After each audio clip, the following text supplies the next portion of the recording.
Are we going to do the thing? We should. Well, do say the the yes, thing. yes. 1, 2, 3. Fantastic Four.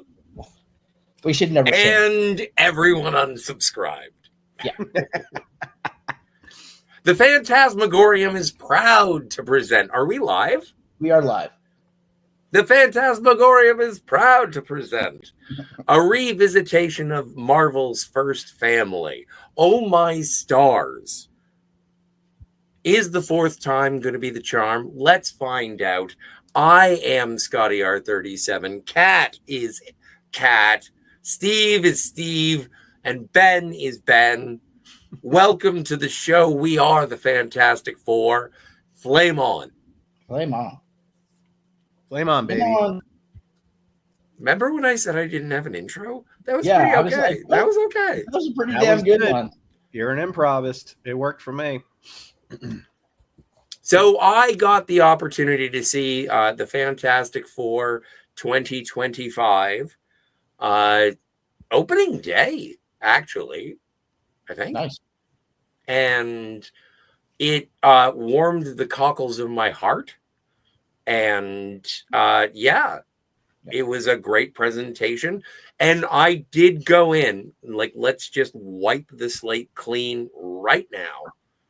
I went into this movie saying there is only one man who can play Reed Richards. And that is Let me guess. John Hamm. On him. Yeah. I heard he turned it down. But And you know what? After seeing Pedro Pascal as Reed Richards, I was like, I'm not 100% sure that John Hamm could have pulled this off. Oh, he could have pulled it off. he John definitely Hamm, could have pulled it off. He's a world class. Dude, I love, Yeah. I was like, any reservations I had towards Pedro Pascal, they were alleviated. The man he knows how to look smart, and which is great acting, considering I've seen his public persona. Yeah, exactly. Right. Yeah.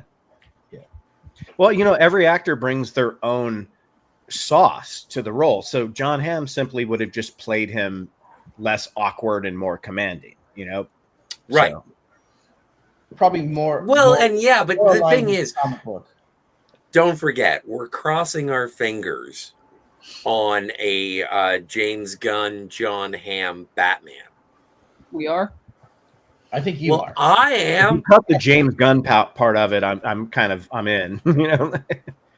Yeah. I think. I don't know who's going to play Batman, but it's not going to be James Gunn directing. I don't need Pearl Jam songs in my Batman movie. Yeah. Kat, how did you see this movie? I think you saw it multiple times. Did you get to see it in IMAX? I saw it in IMAX on my birthday, opening day. Yes. Wow. Wow. Tell us more. Well, the scale was really impressive because it's on a bigger screen, but not shot. They always say film for IMAX, whatever that means, because they're not really shooting with IMAX cameras. IMAX. But the scale really helps when you get to the whole blackness. Well, it's not it is a genuine IMAX screen in terms of the size. It just didn't have the the cameras for it. Yeah, I didn't shoot the whole movie. And you can tell. Yeah. Did anybody get to see it in the full-on, like, proper IMAX? No, I did. She did. I did. I told you it was in IMAX theater. Yeah. Everyone was yelling Limax from the background. Well, just That's how I because thought. she said it wasn't shot on an IMAX camera per se. So Yeah. we're Oh, joking. I get what you're saying. Yeah. It's not saw it on Nolan good. I saw it on the ScreenX where it's like, the seats kind of shake your ass and it's a huge screen. It's just not IMAX size, but yeah. Is that the one that wraps around? No. The ScreenX is the one that like vibrates the seats during action scenes. Oh, I Not thought the that one was that 4D. rides you I thought around. that- That's 4DX. Oh, Uh, man. ScreenX or the one that does the whole wraparound. I can't remember what it's called. So up here they call it ScreenX at Regal. So I don't know what You might be right. there's Screen X, and then there's the one that I saw. I can't remember what you know what I think you're right. Screen X does that. The one that I saw is the one that rocks the chair, and then Cinemark has what they call the D box. Yeah. You're right. You're right. I've had the D box. Yeah, I saw Revenge of the Sith with the D box. That was pretty cool. I saw Top Gun Maverick in D box. Mm-hmm. Anyway, great story. Oh, you're right. It's called RPX. RPX. RPX. Yeah, my bad. Yeah. So, okay. Steve, you saw it just like a person? Yeah, I saw it in XD Cinemark on last Friday. No roller coaster rails? Roller coaster ride for me. Okay.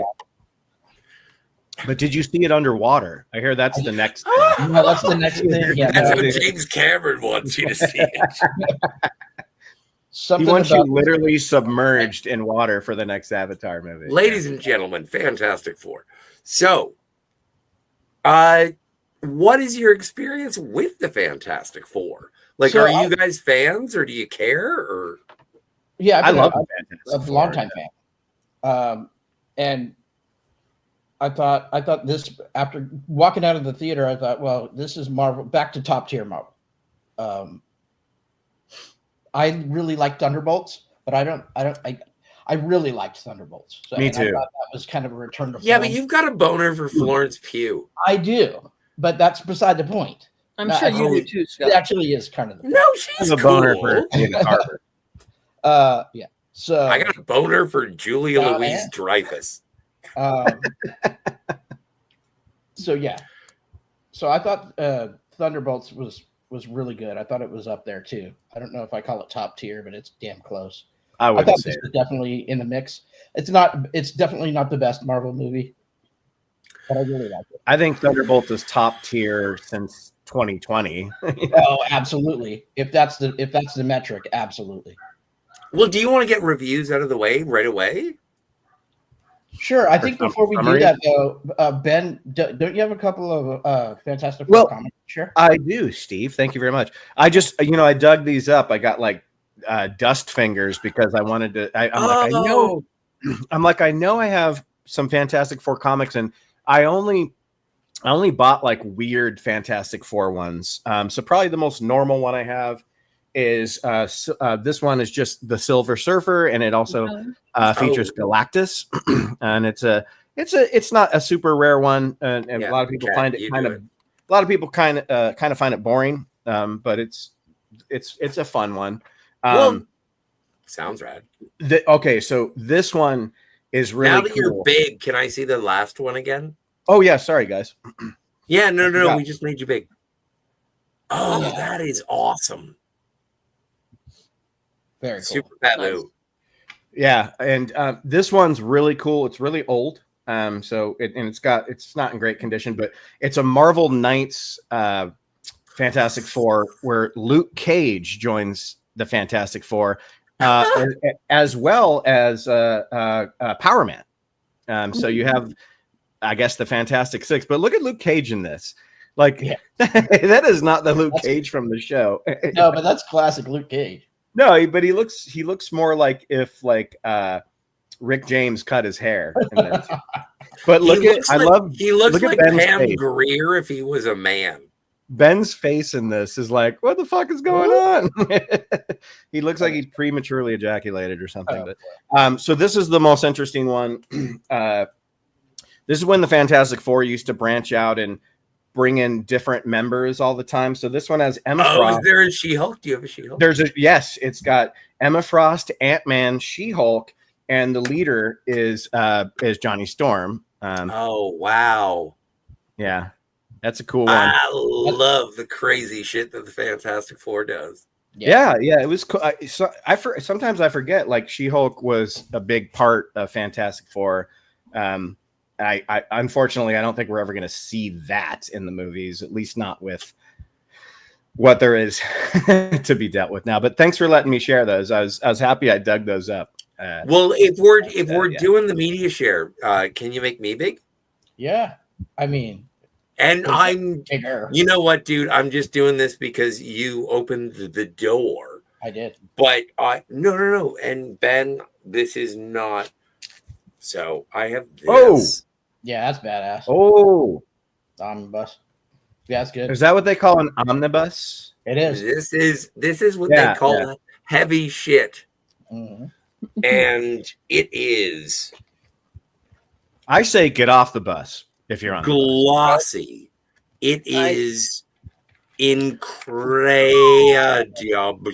I gotta find a page at least to leave you. It's like holding the King James Bible.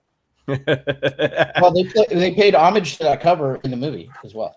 I know. And you know what? That was the moment I clapped. Yeah, it was cool. But like this stuff, I'm a big fan of Mr. Fantastic. Look at John Hamm. Those are cool panels. But anyway, so yes, I am. That's amazing. I did not know you had that in your arsenal. That's really cool. There's so much to mine with Fantastic Four. And I thought they got off on the right foot big time with this one for me. I just hope they didn't expunge a couple of their villains in sort of the intro montage, but you never know because they're obviously going to jump into another universe at some point. So maybe they'll have them again. Right. Well, okay. So before we get into the larger implications upon the Marvel Cinematic Universe, so how did you feel about, like, this is the second movie, and I know Kat, Steve, you guys reviewed Superman. How do you feel about going into? Did you, Steve? You were there, right? Was that? I don't think so. Not for the Anyway. Superman review. No, it was me and Mark and Kat. Yeah.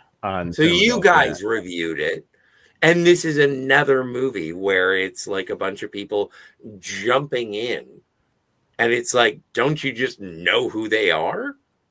How did you feel about that? Oh, I actually loved it. If I can go first, if you guys don't mind, I actually love it. I think it kind of signals the end of the origin story, or at least for now. We get origin stories so often that it's nice to just kind of be in world, right?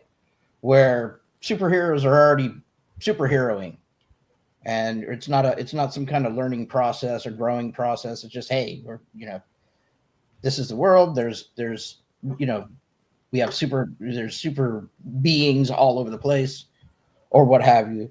That's why I like that about Superman. I thought that was fine. This is a little different because it's also a different universe, right? So I think that's a little different. World 828. It played 828, yeah. 828. I didn't know that. When my review, I'm like, they didn't tell us what it was, and Kat's like, no, they did. I'm like, oh shit, I missed that part. But yeah, I guess they did. They did call it out 828. I thought it was in the lower right. Turns out it's actually dead center bottom of the screen in the first shot. When you see the back, totally missed that. Yeah. And I'm like, man, that's why I always try to wait for a second viewing to do reviews. But this one, I kind of jumped the gun. I got excited. Oh, I kind of agree and disagree with Steve on the. Oh, sorry. No, go ahead. I think Scotty froze. Oh, okay. Probably. I kind of agree and disagree with you, Steve, on the cutting out origin stories, because I agree with you. Once you've done a movie and rebooted it a couple of times, you kind of figure that people just know. I still think, even after like 3 different iterations of Fantastic Four, there's a lot of people that still aren't familiar with it. Sure. It's not like Superman. Like the whole giant text on Superman was not even necessary. Like, people know who Superman is. With this one, like, I liked the intro montage a lot. But almost, and I've heard other people say this online, I almost wanted to see that movie. Right. But again, if I may interrupt, let Ben finish and then he can interrupt. If you've read Fantastic Four comics or seen any of the previous movies, you know that their origin story is very simple. There's family and friends, and they're all geniuses, and they're astronauts, and they go to the fucking zero zone or whatever. And they get their superpowers. They get their superpowers, and then they come back. And yeah, I guess you don't need that necessarily. And this movie did a good job of justifying why it was in exposition, because it was a news show. Kind of like great way to do it, by the way. Yeah, it was a great way to do it. But was it enough for like people not knowing who these people are to understand their motivations and some of their loss? And we'll get into that when we talk about characters, because Ben Grimm specifically, so much of his character is about losing his physical identity and trying to recapture, friendships and things and being like, I'm still the same guy, blah, blah, blah. I really enjoyed this movie. If we're talking like quick summary reviews, I like this movie a lot. I definitely think it's the best Marvel thing in a while. It made me smile, made me laugh. I thought Galactus was absolutely incredible to look at. His introduction was amazing. But yeah, it's hard to I guess time will tell if more normies start to throw out their YouTube stuff and say like, well, I just didn't understand right off the bat who these people were, because this is the second movie in July where they thrust you into the superhero world where I know what they are and a lot of other people do. And if you watch the 2005, 2007, Fan Four Stick doesn't count because that wasn't even trying to be a superhero movie. Yeah. So, but there's a lot of people that do know the story, but it wouldn't have taken long because this movie does several time jumps. So one more time jump where maybe you have an opening scene where you do see that. But again, I'm torn. That's why I said I agree and disagree, because I'm torn. I don't want the origin story all over again. And I don't want it taking up time in this movie that's under 2 hours. Yeah. I'm fine with it. I'm just wondering. Hey, I'm first in line to interrupt. I'm done. I'm done. Go ahead. Go, Scotty. No, I'm done. I'm done. Go for it. I appreciated the montage at the beginning of First Steps in the same way that I appreciated the montage at the beginning of Hot Fuzz. It was like, this is Police Constable Nicholas Angel. And it's like, this is what they've done. This is how they're not just superheroes who punch shit. They also negotiate. And then we get, what's the guy who plays Paul Walker Hauser? Is that his name? Yeah. Mole Man. Mole Man. Spoilers, everybody. Sorry about that. 17 minutes in. And so, yeah, like everything about that is almost the same. And it's like, I'm going to have comparisons to The Incredibles throughout. But like, it is sort of that interview at the beginning. Like, somebody had to have paid Brad Bird. To what? Just in terms of the introduction montage. It was. Well, not really, because the Underminer is a ripoff of Mole Man. So yeah, he took a lot from them. Well, it's not a trait he sees. Right, but he took a lot from them too. So yes. It evens out. Well, no, but like in terms of storytelling and whatnot, but like in terms of the filmmaking, it does borrow a bunch. All right. Agree to agree. All right. I like the retro futurist design and all of that. The score was pretty good.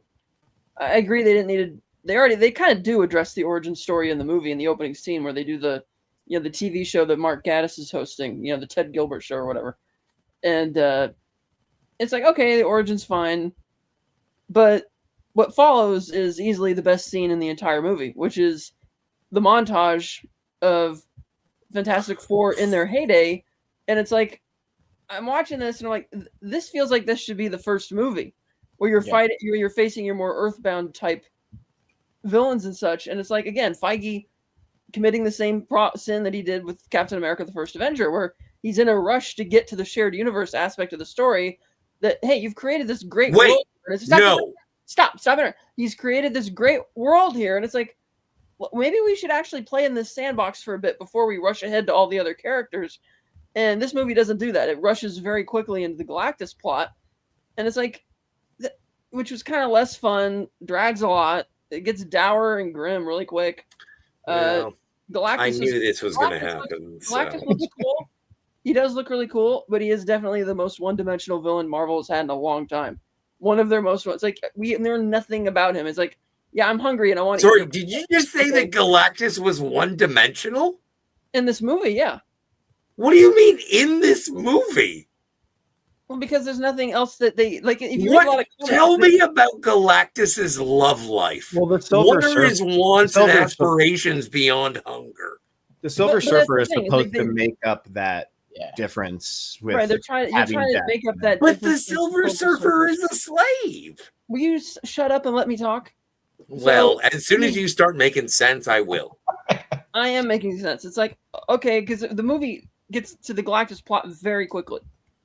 And it's like, okay, he's coming here, but it's like it's a threat that they're facing, but I'm not really as invested in this story because it feels like we literally just started this movie and we're already facing Armageddon. And it's like, can't we get to know these people some more, hang out with them more earthbound stuff? I agree with that. I agree with that. Yeah. And it's like, it's such a rush. I'm gonna again, this whole Scott, shut up. This whole movie, again, it's in a rush because we know what's going to happen. Feige has already spoiled it. Avengers Secret Wars will reboot the MCU so much that they're even going to recast Steve Rogers and Tony Stark, which means we're not going to get this cast again in a standalone Fantastic Four movie. They will be in Avengers Doomsday and Avengers Secret Wars, but it's like you created this wonderful sandbox for these characters at the beginning of this movie, and you even cast John Malkovich as Red Ghost, who was supposed to be in the movie. He was cut. Yeah. He was cut, and it's like, let's throw all this away so we can, again, rush to the next thing. It's like, why can't we play in the sandbox for a bit? It's like, to see a Captain America movie set in the 50s with the red Cat. It reminds me of when great.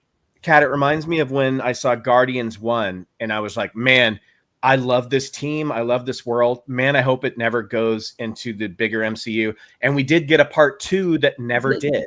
Mm-hmm. And I think you're right. I think with Fantastic Four, I want to see another movie in this world because I love these characters.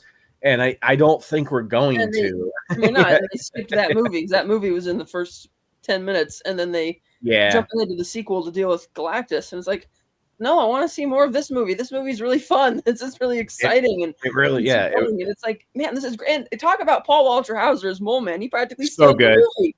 Dude, that dude brings I want to see more of this. He brings new meaning to the word chewing the scenery. That motherfucker, like just every time he and Sue have some type of understanding, which was another deleted scene. And it's like, why can't we get this storyline? This would have been so much fun. And then do Galactus for part 2. Because you know that eventually you're going to get into Avengers, so why not have 2 Fantastic Four movies in the lead up to that, so we could really enjoy this cast and these characters? Because they're impatient. They're impatient. I agree with that. I would have liked to see them slow this down and have some more, at least 2 movies before that we. Because I love this world. It's great where the superheroes are optimistic and smart and brave, and all the people love them and know who they are. Like the MCU hasn't had a whole lot of that, where there's parades for our heroes. Yeah, it's how do you feel about the structure of the movie, Kat? Why don't you give us a quick rundown? So the structure begins with the TV show where Mark Gatiss playing Ted Gilbert is about to introduce the Fantastic Four, and he runs down their origins, and you see the montage of them fighting Mole Man, and they talk about Red Ghost, and they talk about the Thinker, but you don't see them, and everybody's celebrating them, they're having parades. It's like it's a really neat type of world. Like to Ben's point, we haven't seen that in the MCU very much before. It was in a sense reminiscent of Raimi's Spider-Man movies, where they're like throwing parades for Spider-Man, and everybody loves him, and it's like we haven't seen that before. It was such a new, different type of thing. And then after that, we go back to. I hate it when the New York likes Spider-Man. Spider-Man. Anyway, we go back to the Baxter Building, and the story that we're kind of dealing with is that Sue's pregnant, and Mr. Fantastic is obsessed with finding out if the baby's going to have powers or not. He's working on a little teleportation experiment on the side. Oh, right. Sue's pregnant. Yeah, that's what I said. He's in that. They're going on with that. And you have Ben Grimm kind of has a crush on this girl playing Natasha Lyonne, an elementary school teacher. She's never looked better, by the way. Yeah, so that's going on. Is she blind in this one? I forgot. I don't know. No, it's not Alicia. It's not Alicia. Okay. And then Johnny Storm is dealing with all the golden records, which have all the voices that they've been picking up from deep space, which, of course, plays into the whole Silver Surfer subplot. And then it's not long after that the Surfer shows up. He's like, I'm Herald of Galactus. be with your own, cherish your own, and now the Fantastic Four have to figure out, after quickly verifying that she's telling the truth about Galactus, what can we do to save the day? And then the whole rest of the movie is dealing with the Galactus threat. And it felt almost like we were in a different world, like that fun world left, and suddenly it's super serious. And they got to, and there's a long sequence where they got to take off into the outer reaches of space, which is really cool. When you get to Galactus's ship, and the whole build up to that reveal was really awesome. I love Ralph Ineson. It was kind of like V'ger. Yeah, I love the casting of Ralph Ineson as Galactus. That was a great casting choice. The Silver Surfer I didn't care for. She seemed way too human. Like, Silver Surfer's humanoid, but I always felt that the Surfer's a bit more alien.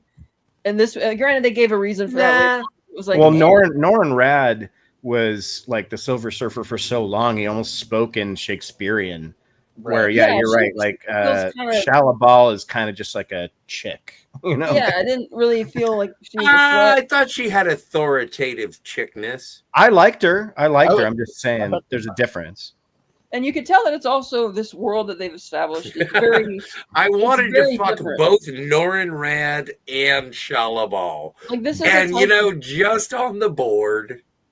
Like, this is the type of world where you could have an angry mob getting pissed off about something, and all it takes is a little heartwarming speech to calm them down. It's like, those kind of things broke my immersion. They would have tried to rip her to pieces. Well, no, she's way too powerful. But yeah, you're right. I think you're undermining the intelligence of Johnny Storm in this movie. I didn't mention him at all. Well, no, but I'm saying that the negotiation between Shalabal and humanity is actually negotiated by Johnny Storm and intelligence and empathy. And it's not really negotiated. She just disagrees and destroys all their spoilers, destroys their ability to save the Earth. And at the last second, he gets to, he saves the last. Oh, right. I forgot about that. Like, yeah, he makes her he fills her with shame, spoilers, so that she could take off. But, dude, Johnny sacrificing so many. You have such a weird. No, I just like Johnny good stories Storm with layered characters. is the finals MVP in this movie for me. Like, he's Johnny Storm. He's smarter than he is in most comic iterations or movies. Mm-hmm. He's the big difference maker. He's willing to make the final sacrifice. Like, I was surprised how they wrote Johnny Storm. I fucking loved this version of Johnny Storm. Yeah, me too. Tell Franklin his Uncle Johnny loves him. Dude. Okay. Dude. Right. But no, I mean, even just him. And how cool is it that they record everything on gold vinyl? That's so badass. That was cool. As a vinylist myself. Yes. Well, gold vinyl, like the V'ger. No. What is that one? What's the one with the record that they put on the probe? Golden Record and Voyager. Oh, sorry. I thought it was V'ger. You're a Star Trek fan, that's why. Yeah, no, I'm also illiterate. You cannot make Galactus a clown and get away with it. Says, guys, bring it back a little. Let's go through Act 1. Okay. Yeah, let's bring it back. Well, it's basically, welcome to the Fantastic Four world. It is number 848 or some such nonsense. 28. And everyone, what else? And everyone here is very, very happy. They have defeated everyone in the world. They have negotiated peace, and that they have also beaten lizards to pulps. Fire happened, and there were times that may have clobbered. And then, they're a family. And then we get to see a bunch of stuff about these people hanging out and interacting as people. Yeah. And they develop what I think is the greatest strength of this film. This is the first time that I saw their family. Like, I've been told by Stan Lee since forever that this is the first family of Marvel. Yep. And they haven't felt like that until this movie. Not in any of the movies. Some of the comics would solely just be bottle comics of them all together with no villains, no nothing. Let's make grilled cheese. Yeah. Well, and I love how this 60s alternate universe has Lucky Charms exactly like us. If you notice the box that Johnny was eating out of, I'm like, oh, that's Lucky Charms. Well, they're magically like, well, there's probably a new flavor in there that's like, you know, fucking whatever. And I was like, well, whatever. It's the same box. Yeah. So okay. Speaking to that, the way Reed just said Johnny, and Johnny knows exactly right, and then takes off. No other words have to be spoken. That's how tight the family and the team. No, but we're going to Act 1. We got to talk about Act 1. So they're all. No. Well, Scotty, that. I don't mean anyway. We're reading comments from the beginning of the show. Oh shit! I should start. I was just flashing them on screen for people to see. Oh yeah, we have a lot of people in the chat tonight. Gavin Blackburn, Old Man Bird, 130. Hey Gavin, Old Man Bird. Old Man Bird, what's up? And I'm not sure if this is somebody new or if this is just or they just changed it. The guy says you cannot make Galactus a clown and get away with it. Maybe you're new, I don't know. But welcome if you're new. He says John Hamm definitely could have pulled it off, Mr. Fantastic. As Galactus? Let's hope it's not a person that loves talking about Back to the Future. John Hamm could have been a kick-ass Galactus. He says the first time we see Galactus is awe-inspiring in IMAX. It is so great. It's such a great introduction to a villain. I know we're not there yet, Kat, but just the shadow and then the eyes. Oh, dude, it's so good. Yeah. But I agree with Steve. Like, establish the family. I guess I don't know why this movie wanted to rush Franklin so fast. That should have been like movie 3. But fine. That's okay. But I love that they establish it. And I love that you see Johnny kind of giving Reed a hard time because he's like, dude, we got to keep exploring. Like, we got to keep doing other things. And Reed's brain. And then you get to see like Reed, not really comic accurate as far as like awkwardness because he's super smart. But I like the take that Pedro did, though. I did. I actually like Pedro Pascal quite a bit in this movie. I thought he was great. And I know that people hate showing the stretchy powers. This movie leaned into it, especially at the end in a scene where I'll just go like this and we'll talk about it later. Yeah. But I'm like, oh my God, they're just going like, all right, yeah, this power's fucking weird. But yeah. But I love the establishment of the family and the characters at the beginning. It says aspect ratio is 1.43 for dual laser IMAX only. Any other IMAX screens would be 1.9 aspect ratios. Some of the Galactus scenes have 1.43. Herc 130 says Smell-O-Vision is next. Yeah, that's right. That's right. And actually, that was the only thing that made it so that they didn't have Gwyneth Paltrow as Shalabal, is that she specifically requested some product placement for Goop. For Goop? Yeah. It makes your skin just like Shalabal. Disney was like, we don't want vagina cream. Galactus says Thunderbolts is still the best superhero film of 2025 for me. Which one? Thunderbolts, he says. Yeah, I haven't seen it yet. Is it good? Thunderbolts is good. I liked it. Thunderbolts is good. It's not. It wouldn't be my favorite comic book movie of 2025. I think I like this a little bit more, just because it's so self-contained. Yeah. This one, like, you don't. It's so refreshing because it's just its own thing, My dad's gonna I love had such this a movie. good time in Thunderbolts. It was just, it was awesome. I like that movie a lot. Yeah, I like it too. I like it a lot. Yeah. Gavin Blackburn says he wants a 6th scale of that She-Hulk.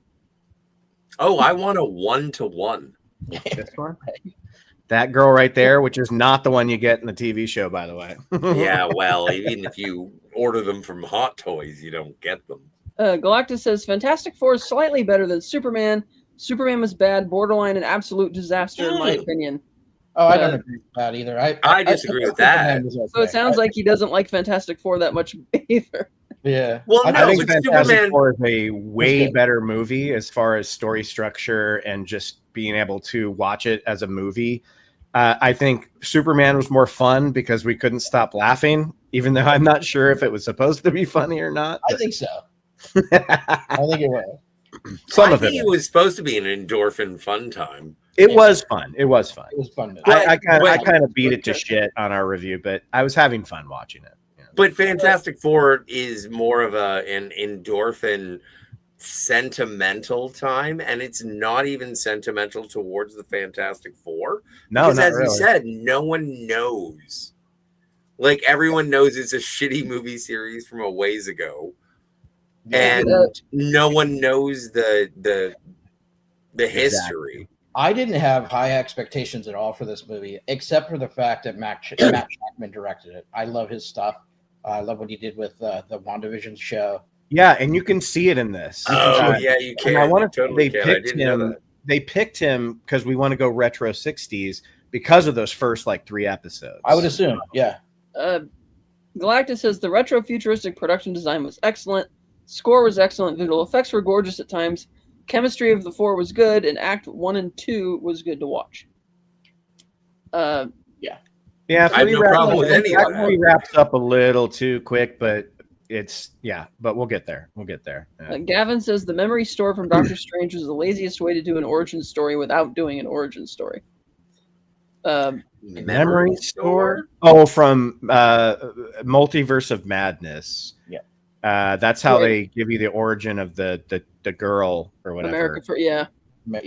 Gavin Who cares? says, we'll never see her again. Yeah.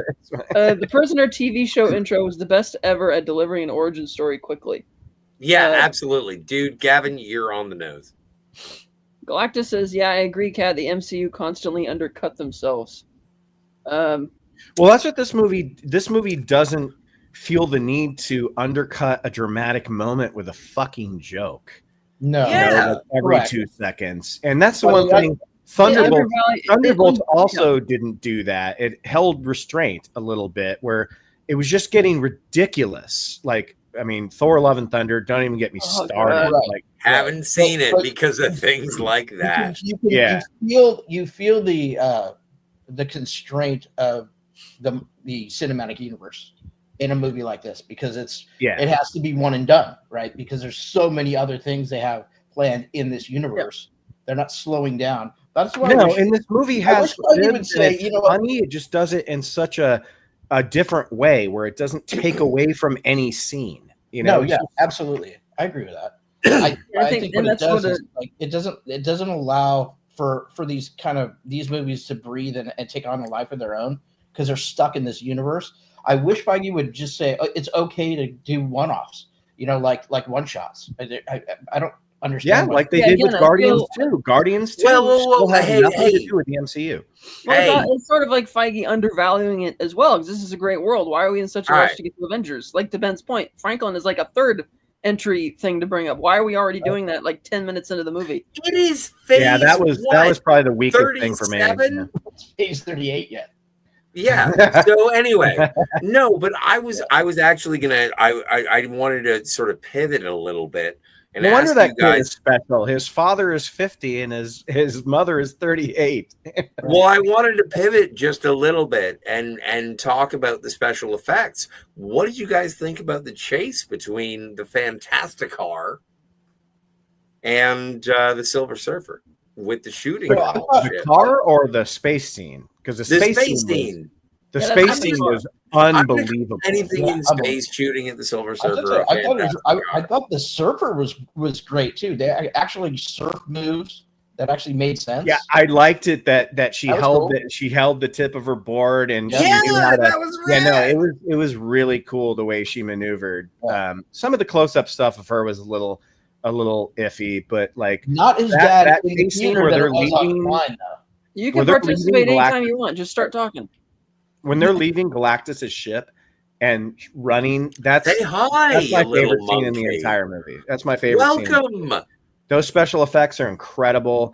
Everyone on the team is doing something. You have Reed trying to help his wife give birth, but his arms are stretching everywhere so he can put in the coordinates and this and that. That scene is so good. And yes, I've heard other people say there would be a lot of liquids floating around that room after the afterbirth, but this is not going to do that. If I could just welcome someone who has been incredibly patient and absolutely gorgeous. I would like to welcome. What's your name again? Ernesto, you fuck. Ah, all you have to do is start talking. Well, Yeah, usually when we have this type of panel, we go one by one and then we just jump in. But I was waiting and I'm like, okay, I guess I'll wait some more. And 40 minutes in, damn, we broke a record. Yeah, but you got here. I did. Here, I'll tell you what. That's happened to me on Jill's channel. I'll go away for a bit. So you put me in the panel, and I no one acknowledged me for about 30 minutes. Happens. I think Scott froze. Yeah, he did. I think he did. Great pose, though. Great pose. Well, I know at one point I wanted to share real quick that I don't have any. I'm just going to encompass everything that's been discussed up until this point, just to throw my 2 cents in. I don't have any immediate Fantastic Four comics. The most comics that I have that include the Fantastic Four are the Jonathan Hickman run, when he pretty much included the entirety of the Marvel comics, when he pretty much did Battle World and Secret Wars 2. That included the Fantastic Four and Von Doom as the main players pretty much, and it's like all encompassing. So I do have those comics. I've never really got any comics from the Fantastic Four, only because Oh no, Ernesto got his head cut off by a rotating saw. I believe that Hickman run he was talking about is what the inspiration for the Russo brothers' next 2 films. So for Doomsday and Secret Wars. Well, till he comes back, you can't make Galactus Decline and get away with it. Says he's so one-dimensional in this film. sorry about that. The vacuum decided to empty out as soon as I started getting into it. I apologize. As long as it's not Maximum Overdrive, you're cool. Yeah, but I never really bought any of the comics, only because Marvel at the time, this was around the time when the New 52 was starting. Marvel at the time was relaunching and canceling the Fantastic Four, to the point where I'm just like, well, if you keep canceling it, what is the point? Because it doesn't seem like you have that much interest in but that's what they were doing. Well, it's because no one was buying the comic. That the readership was so low that it didn't make sense.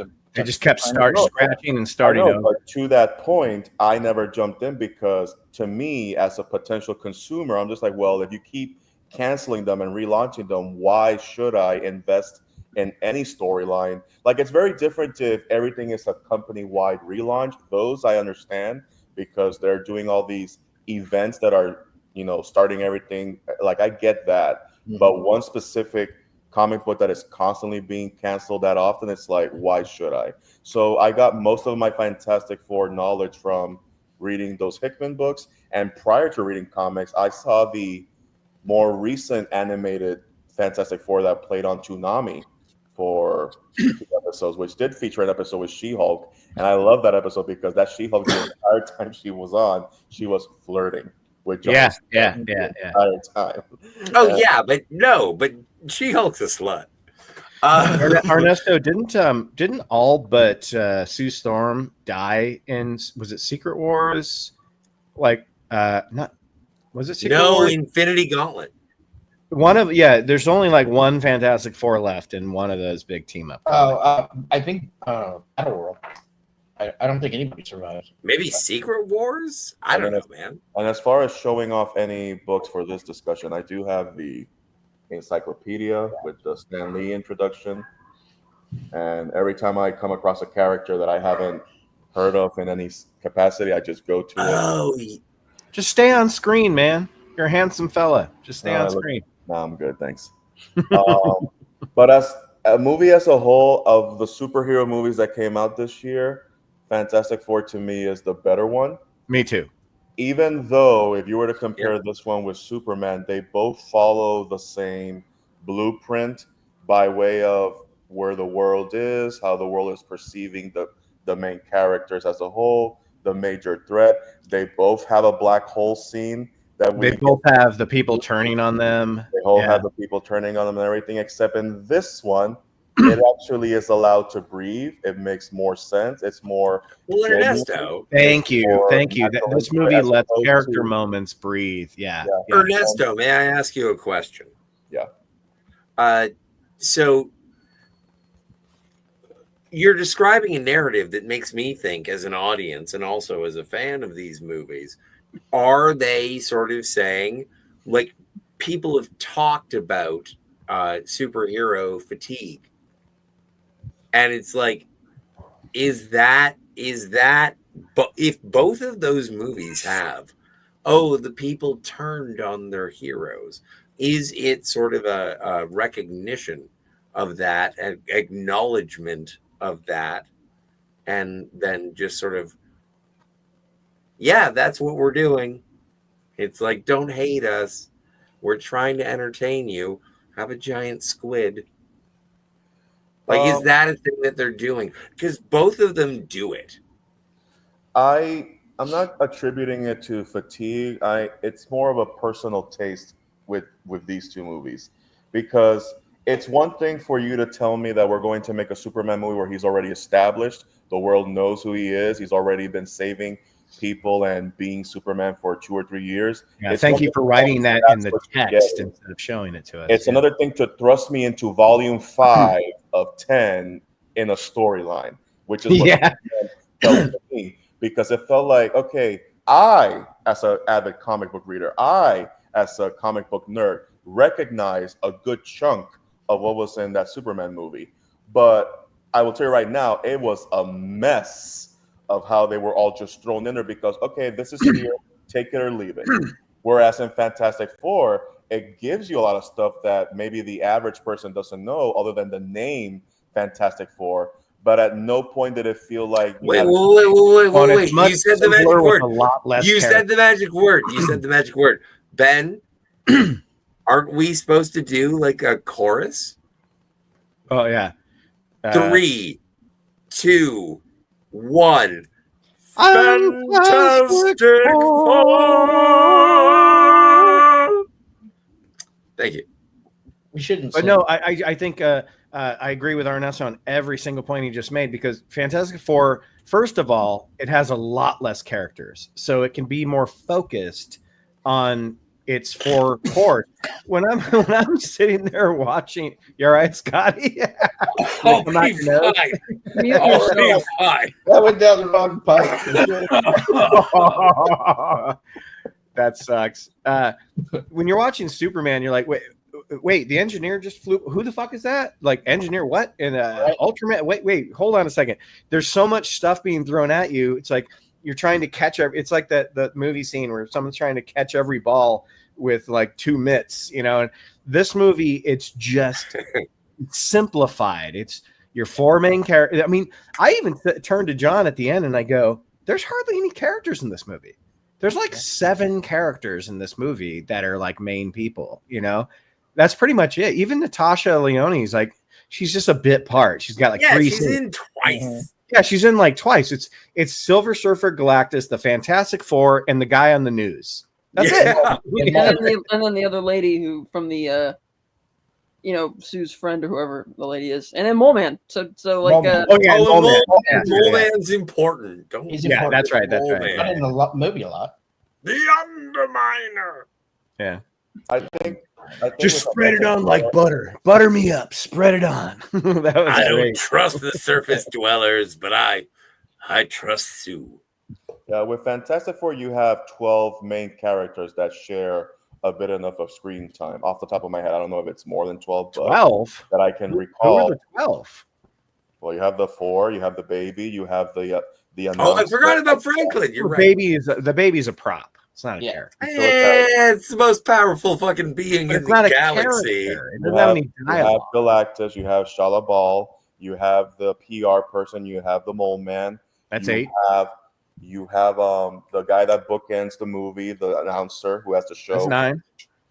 You have Natasha Lyonne's character. You have Natasha Lyonne's character. You have Herbie. That's not a main character. Who we can't remember her name, but we know. Herbie, and then you have Woman. 12.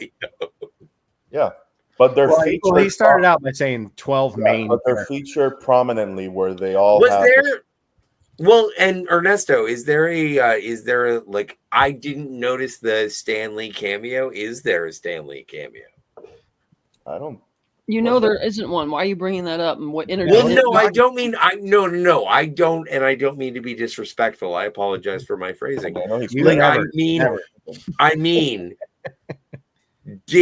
was there a Stan Lee sort of reference or Easter egg in the background, or like they did that? There was. Yeah. Okay. It was. So It was the four. there. It was the actors who played the Fantastic Four in the Roger Corman version that never got released, who had cameos in the montage where everybody's saying "Thank you, Fantastic Four," or they're playing various. Like one of them was the fireman, another one was like cop, and then so there's. I didn't know that. That's awesome.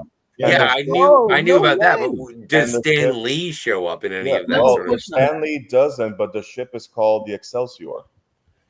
Does that count?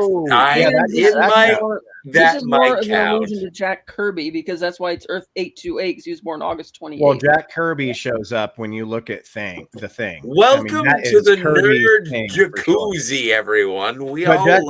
Jack Kirby would probably not like Shia LaBeouf because Jack Kirby wrote Norrin Rad. Steve, how frustrated are you getting? Okay. All right. Just let me know when I have to reel it in. You've been drinking quite a lot, I feel. Since 1997, yes. All right. Move us along, Kat, on the story. Yeah. All right. So going back to the chat, you cannot make Galactus a clown and get away with it. Says yes, he's so one-dimensional in this film, referring to Galactus. I'm fine with that. Yeah. He says when Shia LaBeouf shows up in New York City and announces Galactus, it was such an atmospheric experience. It was. It showed up a lot better in the movie than it did in the trailers. Yeah. In fact, all of her parts were better in the. All of her parts. Yeah. In the movie. He says that's your brother's name. Anyway. Thor: Love and Thunder was near unbearable to watch with an audience. It was crickets and secondhand embarrassment. Agreed. And I watched Thor: Love and Thunder by myself about a week after it came out, and I got myself a seat in like the upper left-hand back corner, and it was probably half full. Nobody was laughing at those jokes. I think people laughed the first time the sheep or goats or whatever screamed. Goats, yeah. And then after that, you could hear people's eyes rolling afterward. Like that movie's just Taika Waititi just thinks he's way funnier than he is. Well, it's so strange. Well, you have to be. I would rather watch Your Highness. Is that the one where Padme Amidala is like is the Legend of Zelda or whatever? That. I mean, totally. No, it's you have to be into his sense of humor, right? So when he's writing his own material, it just comes off differently. I think when he's trying to for him to write his style in a Marvel movie, I mean, it just did not work. It's weird though. Why is Jojo Rabbit so funny and tragic at the same time? It's one of the best movies of 2019. Yeah. But then he can't. The Watcher appears. He can't put that humor, heart, and tragedy into a Thor movie. Everything is a joke. Like Lady said, I'm sorry, we're not talking about Thor. Sorry, we're getting down a tangent here. I know. He also follows up saying when she surfed on lava, it looked amazing. It fucking did. It did, man. Yeah, they gave her some moves. Yeah, it was awesome. It was cool that she's grabbing the board because that's what you do. Like the Silver Surfer from the 2007 movie, he's just kind of standing. I mean, that looked pretty good too, especially for the time. And Lawrence Fishburne's voice in that was fucking exactly what you think when you read the comics. Like all Doug Jones, but geez. Yeah.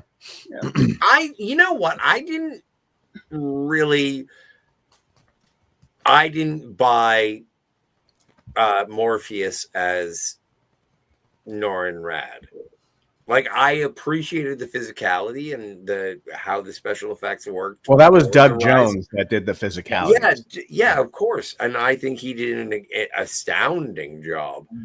Hell, the first trailer for Rise of the Silver Surfer was predicated on all of the money that they put into that particular special effects sequence. You didn't like Fishburne's voice performance? I thought it was so good. Like all that you know really is he basically just channeled Morpheus. You know? Yeah, but I wanted someone. I wanted John Hamm. I get it. Yeah, no. John Hamm is not the Silver Surfer. Thank you, John. No, please move along. What about Quentin Tarantino? So listen, okay, all that you know is that okay. Okay. I'm just saying I was disappointed by the voice. All right, and then he follows up saying Fantastic Four is good until that rushed third act and turning Galactus into an absolute dummy with no real power. Yeah. Yeah, he kind of became a Power Rangers villain at that point. Became a kaiju. Yeah, he just kind of stood there. Ladies and gentlemen, boys and girls, kids of all ages, it is an intergalactic surfer who doesn't have to breathe, telling people that it's a giant plushie that's going to eat your face. And then there's a bunch of Legos that are going to fucking say, no, we'll try and protect you. And then they do. Like, this is all retarded cartoons. Right, but the point he's making is that Galactus does have superpowers in the comics. And in the movie, he kind of lumbers around like Ben said, like a big kaiju. Yeah, they don't spend enough time. Like we don't get the motivation. We get his plight, but not like his.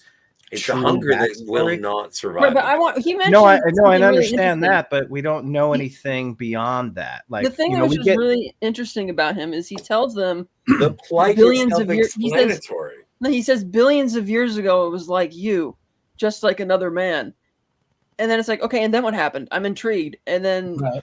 It's not. It's a insatiable hunger. So like, there's this huge thing, which is like not there, and the machine really is what eats the planet, not Galactus. It's like it's the planet killing machine, and so when he comes on the planet, it's like it's dialysis. Because he's like an Avengers level threat, right? So you're wondering like, what are the Fantastic Four going to do? And maybe it's just because of his own arrogance that he doesn't use any of his other powers because he thinks you're puny and I don't need to do anything else. And he underestimates them, and that's what spoilers becomes. Well, I'll tell you right now, my theory is like a lot of people are like, why'd they use up Galactus now? He will be back because they did not kill Galactus. No, he's going to be back, and he's going to come to the 616. He's going to come to the 616, and it's going to be a different animal where they have, even for our times, have less technology than 828 did in the 60s. Like. I guarantee you Galactus is going to be a big future threat later on, but it'll be rebooted by that point. But yeah. Hey, Steve, don't you think it's a good idea that we do a recap of all the people who have been here in the chat? Kat, weren't you about to do that? I was saying hi to DJ Play Nice. He says, thanks for hosting. Stop by to say hi and have an awesome show and wonderful weekend. Rock. Absolutely. Later, old member. I stole DJ Play Nice's idea. Panel chat, be safe, have fun, take care of your crew, and rock. Oh, and he has been a member for 10 months. Thank you. Nice. We have members? We do. Oh, good night, old member. Thanks for coming.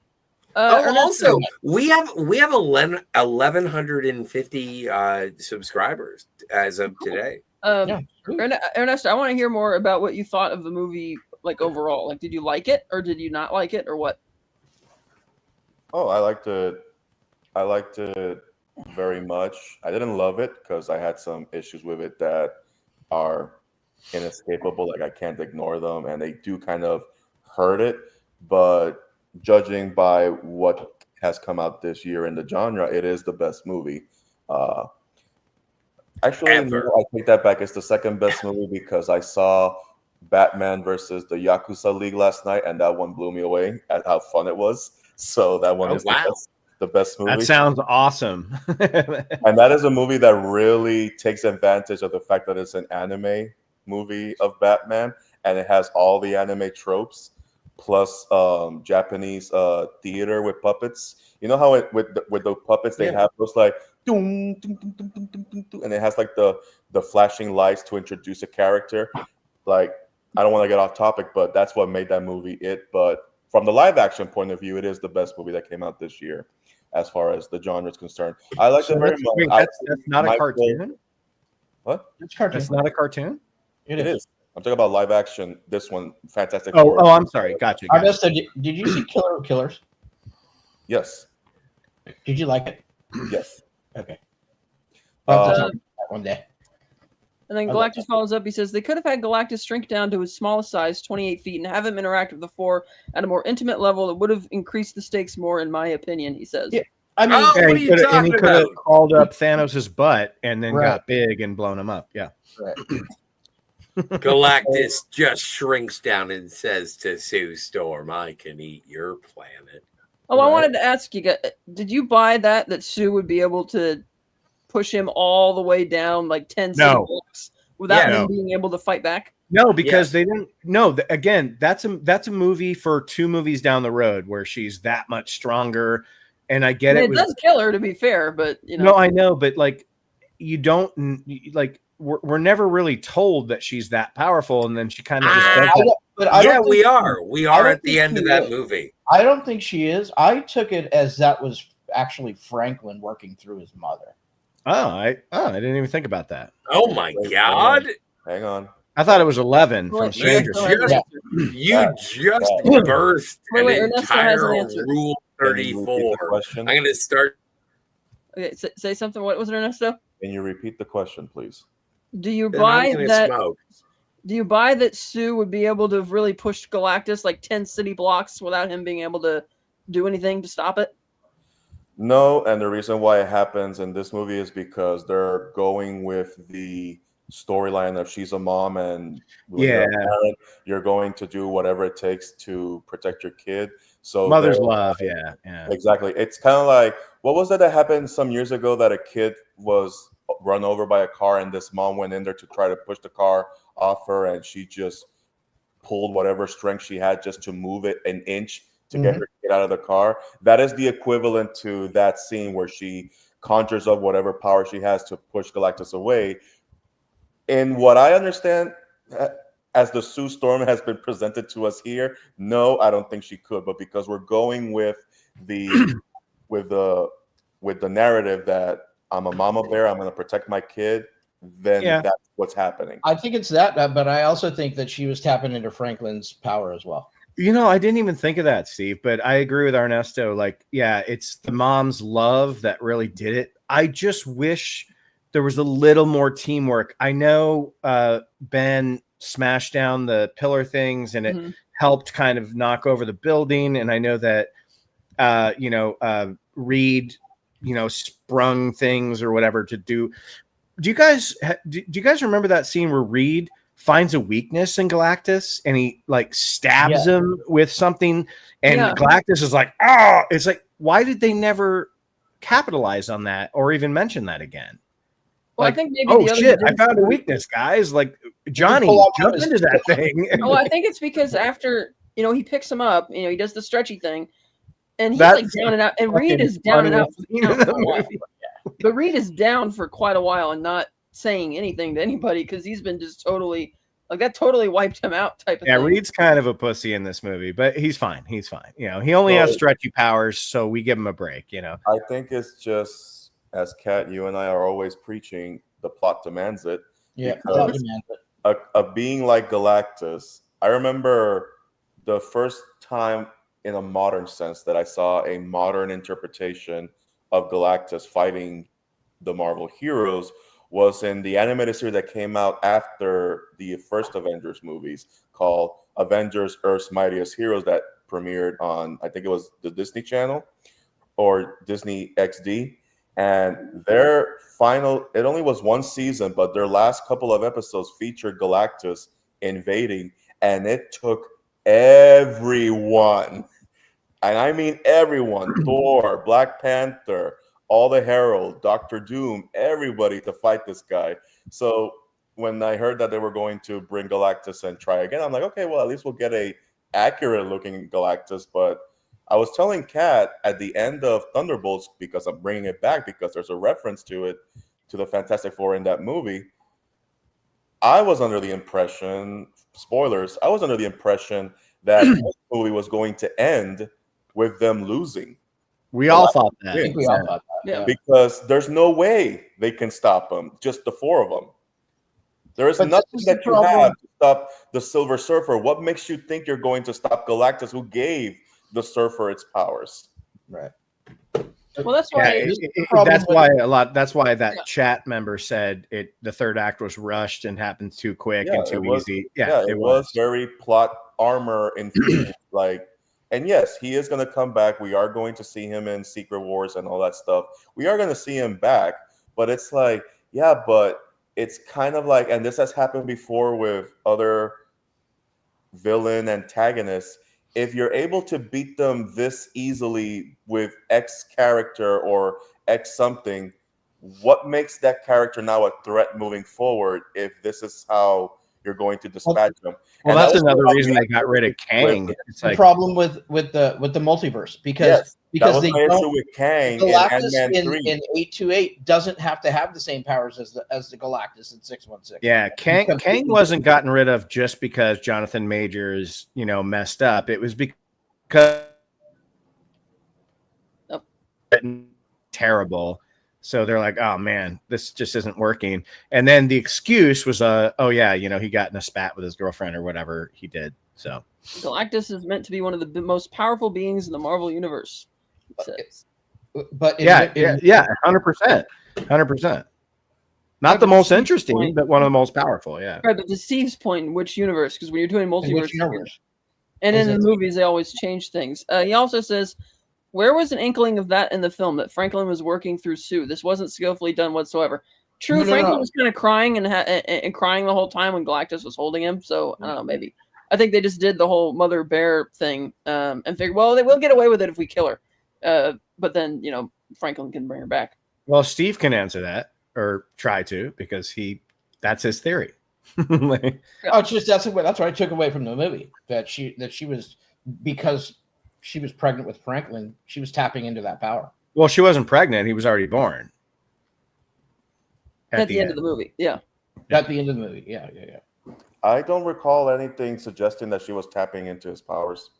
Well, they don't. Yeah.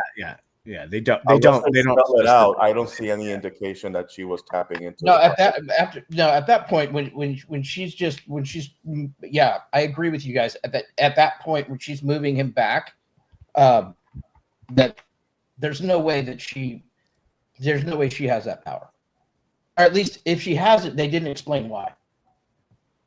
Yeah. Hey, do you guys know where Kang actually should have came into the MCU in this movie? Because you know who Kang is, right? He's like Reed Richards' ancestor. Yes. And he's a Fantastic Four villain. He's not an Ant-Man villain. That was the weirdest thing. Yeah. I don't even know if he ever shared a single page with Loki in the comics. Maybe he did. I don't know. But if you wanted to just have your first villain one and done, why not make it Kang? But that would be hard too, because you're just establishing these characters. But going back to my earlier point about us believing that this was going to end with them losing, period, where all five of them have to hightail it on the Excelsior and end up in the 616, it almost feels like there was a missed opportunity. And again, this is just hindsight being 2020. With what they were building towards, it almost feels like there was a missed opportunity to just have a series of movies where everybody is losing, because you're putting in Thanos level antagonists that individually nobody should be able to challenge in any way, shape, or form. Kang being but wasn't Thunderbolts about that? Wasn't it about the losers? No, he's saying losing by the end, Infinity War, they lose at the end, Yeah, but that's not a fun time at the cinema. You don't want to go and see everybody lose repeatedly. Right, but he's still right. Having Kang get beaten by Ant-Man is, along with all the other problems of that movie, having Kang get beaten by Ant-Man is a primary reason they dumped Kang.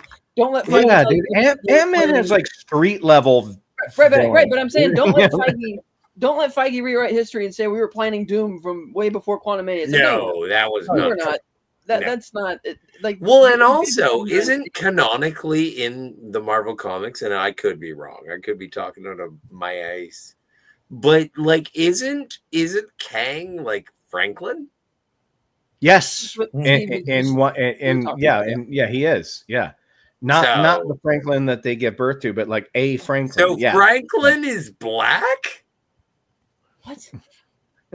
Well, Kang is Kang is purple in the comics. Well, no, but I'm talking about it in the movies, yo. Dude, just stop. I noticed that my point was that I'm sorry, I interrupted. My point was that given the toys they were playing with, there was an opportunity to be bold and just have not all of them, but just have a handful of these threats that you're going to be using in a big Avengers sequel. Just have them win, not like make it a dour ending, but just have them win. Have the heroes get not lose by way of, oh, it's a dour ending like Scott was referring to. Right.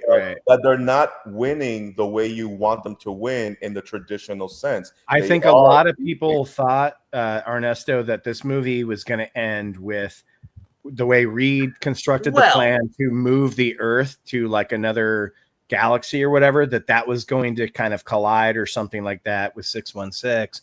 And it'd be kind of at the end of the movie, and then you'd get like a tag or whatever they call it, the stinger, where they're there now, because Thunderbolts ended, and you're like, okay, so here comes Fantastic Four, but this movie doesn't even acknowledge that, right? No, and nothing at all. So during the movie, when that first plan failed, and they couldn't move the obviously couldn't move the planet. I thought, okay, this is how they get to 616. They're going to remove themselves. Yeah. It didn't make sense to the movie as a whole, because also it wasn't about them abandoning their world, right? That would have been pretty shitty. It would have been really shitty. But I'm like, oh my god, that's how they're going to do it. Also because the teleportation thing wouldn't work anyway, because to teleport the egg, he needed a receiving device. Right. The egg, where there is no catch device to catch the Earth in another galaxy. Oh, right. Let's not even get started on that teleportation plan, because the egg, like he's like, well, what does he say? It's just a matter of the size. Yeah, the size. It's like, no, how about all the moving parts, the humans, the animals, the plant, like the ocean, like everything's moving. It didn't make any sense. But but also that and I've seen the post credits scene for Thunderbolts, and you see the Fantastic Four rocket, but it feels like Superman. Like, it feels like, okay, the Fantastic Four fail, their world explodes. That's what you think. They escape to 616, and I'm glad it didn't happen. I'm going to answer. No, I'm glad it didn't happen either. I wish it happened in part 2 of the Fantastic Four. I'm going to answer our benefactor's question real quick. Old Man Bird wants to know what my T-shirt says. It says Immortan Joe's Premium Gasoline Citadel. That's amazing. In the V8. That's what my shirt says today. They're going back to the Citadel. Yeah, exactly. That's a great shirt. But yeah, I agree with Ben that this feels like a movie that would be like the second or third in this wonderful sandbox they created in Earth 828 rather than the first. But again, they're in a rush to get to Avengers, Doomsday, and Secret Wars. And I think they've kind of, between Robert Downey Jr.'s social media posts over the last year and the song title and the end credit, I think, and the mid-credit scene, I think we're putting together what the story is actually going to be about. Because Robert Downey Jr. shared screenshots of certain comics, and it's like, oh, okay, I see why they cast you in this role now. And that kind of thing. Whereas in the end credits, the song title and the end credit for Giacchino says Doom, but it has a question mark on it. And it's like, oh, I remember this story. Well, so, yeah. I would count. I haven't seen the social media posts, but I'm pretty sure whatever's happening now is why they cast him. I think as a result of casting him, they're doing what they're doing now. Old Man Bird. I don't know. And also, since you brought up Dr. Doom, I have to bring up one major criticism of this movie that doesn't derail it, but makes no sense whatsoever with is it Herbie here. And it's when we're at their version of the UN, there is a cameo of the nation of Latveria, and it's empty. Nobody's presenting it. And there is no scenario, and this is just me getting comic book nerdy here. There is no scenario where all this is happening and Doom does not have an opinion on how to save the world. He's not just going to sit back, because to him, Latveria... No, I disagree. You're wrong. No. Latveria is so precious to Dr. Doom that anything that would jeopardize the peace of his island, he is going to get involved. Not only that, the post-credit stinger, the will of the United Nations. Not post-credit, but the stinger where Doom is with Franklin that doesn't make any sense. Victor Von Doom cannot be in that world at all. There's no way. There's not a scenario like Ernesto said where Victor Von Doom's going to let Galactus anywhere near Sue or Franklin Richards ever. It's just not going to happen. Why? What? Okay, so why is Doom protective of Franklin? Does he just know that Franklin is a, Well, so I can ask you the same. He's a pedo, Scotty. Question: Why is he in this? Why is Doom in this tag? It doesn't make any sense. Well, no, it's totally. Well, I think I know. I wish that there were going to be like 4 more Fantastic Four movies too, but we're getting somewhere else. It's the MCU. Like, why are you surprised that we're getting somewhere else in the MCU? We are being led. Like, it's just the way the MCU has always worked. Well, we know what the reason is in terms of their grander plan for Avengers Doomsday, why he's kidnapping Franklin. But Steve's right. The logic, he's just giving them a high five. No, but Steve's right. The logic of Latveria, we don't know what he's doing. He's like, Gucci goo. Steve and Ernesto are right. There is no scenario where Dr. Doom would not, if he existed, he would do something about it. You would have heard something from him. He would absolutely have not let Galactus anywhere. Yeah, the only thing that would explain that mid-credit scene is that he just dimension hopped into 828. Unless he left 828 temporarily to go do something, part of his whatever his master plan is. Because he would know. He would know. I'm just saying. He would know. I hate to be Ryan Johnson in this situation, but your Snoke theory sucks. Except it doesn't, because it actually tracks with all the history of the Fantastic Four. Oh my god, but it doesn't. But it literally does. Steve and Ernesto are right. Dr. Doom would not let Galactus near them, and he wouldn't sit back and not contribute to trying to stop this Galactus threat. Right. If he, he can't be in that world. So I don't know. So was there was a teleportation tag? Okay, Old Man Bird has a question. Somebody on the internet said in the comics that Dr. Doom loves Sue Storm. Is that correct? Oh yeah. Is it? Yeah. He loves her, and I believe in the Jonathan Hickman run, correct me if I'm wrong, because I didn't read anything leading up to it, but apparently there is an arrangement between Doom, Sue Storm, and Reed where Valeria is living with Dr. Doom in Latveria, and I think it's a way of them having a truce between them. I don't know what led up to it, but it's the only way that they can keep peace between Doom and the rest of the MCU, because they had this arrangement. Okay, so going back to the movie, it's hilarious that they say, okay, we're going to negotiate with Galactus, and Galactus says, we want your child, and Sue and Reed, they confer for a moment, and they say, no, you may not have our child. However, if you want peace with the Atlanteans, then Sue Storm will fuck Namor.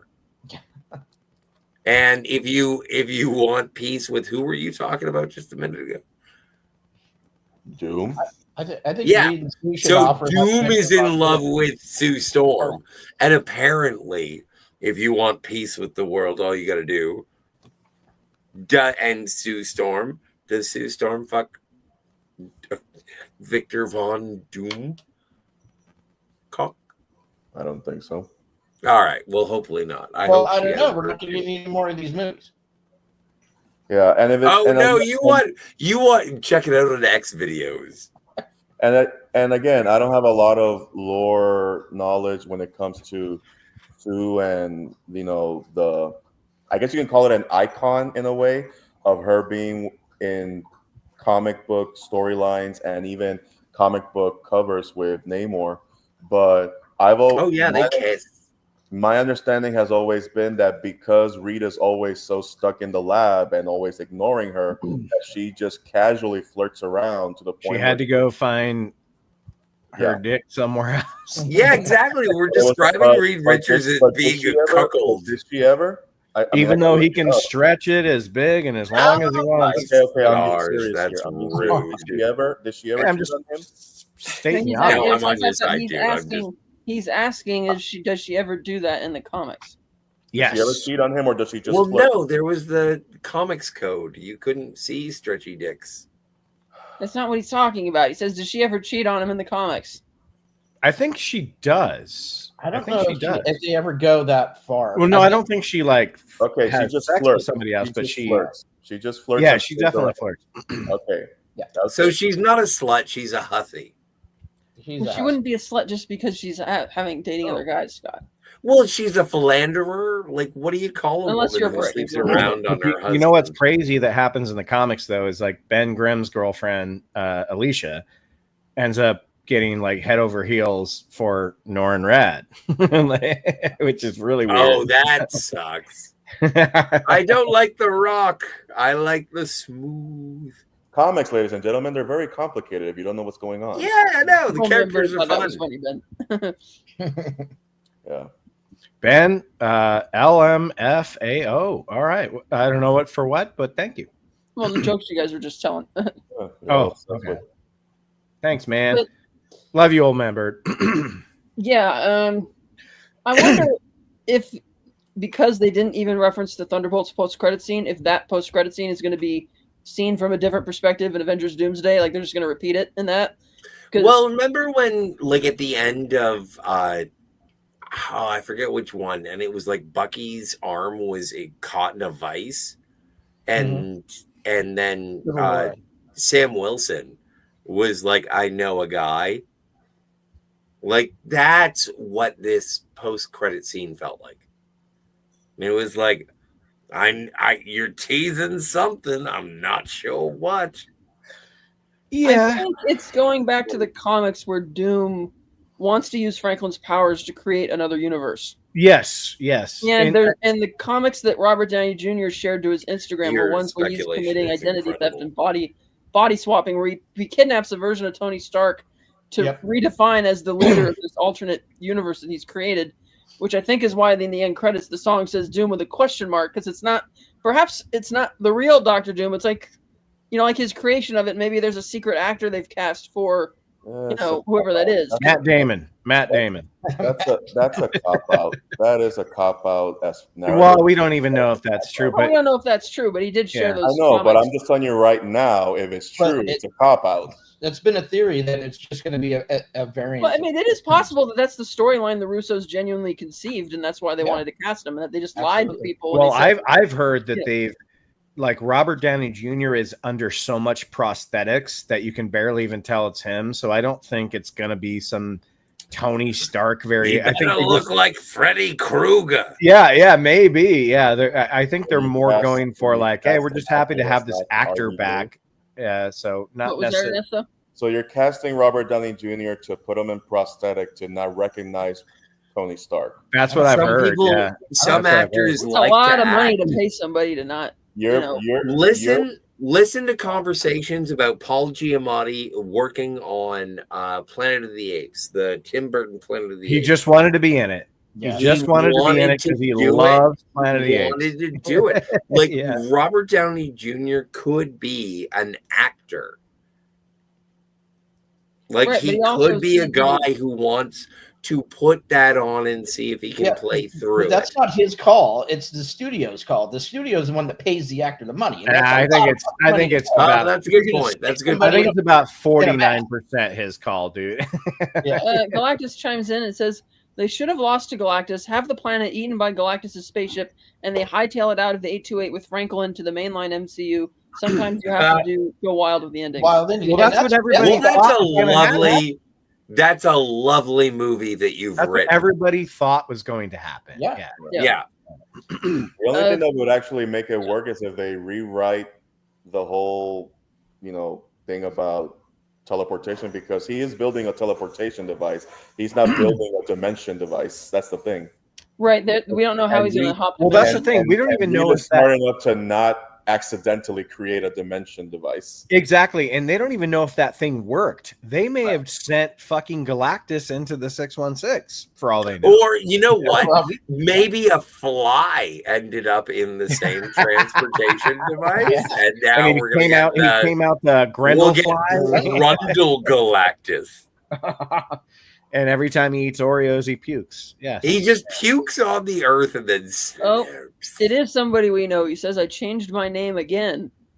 When we asked him, and now Old Man Bird follows up and says, "We want to learn your secret identity. Are you Swift -1? How do you know Ernesto?" Yes, tell us who you are. I think it's the guy that Scotty. I think it's the guy that likes Back to the Future too much. No, I don't think it's him. No, I'm kidding. Also, speaking of, can we address? No, we're going through the chat, yo. Speaking of Robert Downey Jr. No, we're done. Okay. Speaking of Robert Downey Jr., can we just address for a moment the actor that plays Johnny Storm? So good. Is Joseph Quinn. Joseph Quinn is basically Robert Downey Jr. Jr. No, he sounds like Chris Evans, but he's got the charisma of Robert Downey Jr. No, I think he's younger, better Ben Foster. Yeah. Oh, that's a good one. Yeah. He has got a better facial structure than Ben Foster. Yes. Yeah. Ben Foster's one of the best actors I've ever seen. Ben Foster is brilliant. And I know. Hell or high water, yo. Hell or high water. I don't know him personally. I've listened to the streams for a while now. Okay, cool. Oh, I blew him. That's a great call, Scotty. Like he does. That's great, man. Like he's like a prettier Ben Foster, I guess. Okay, so but I'm sorry, Ernesto. Continue, because I think I was agreeing with what you were saying there. No, like if you put Joseph Quinn now with Robert Downey Jr. from Weird Science, they're identical.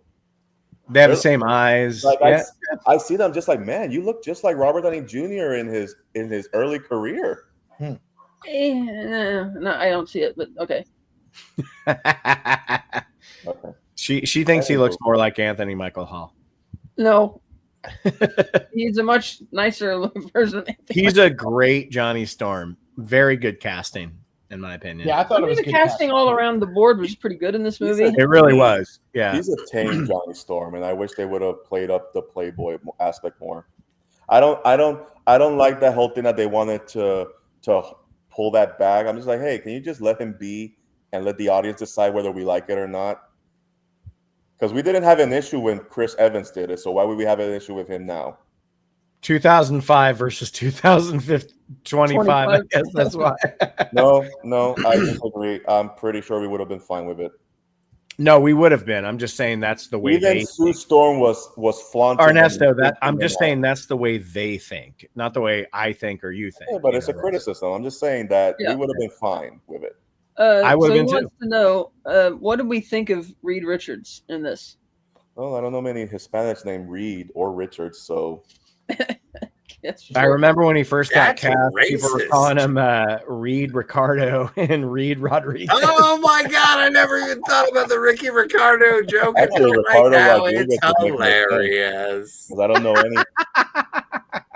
Yeah, I don't know any Hispanic that would be called Reed. Shut up! What the fuck?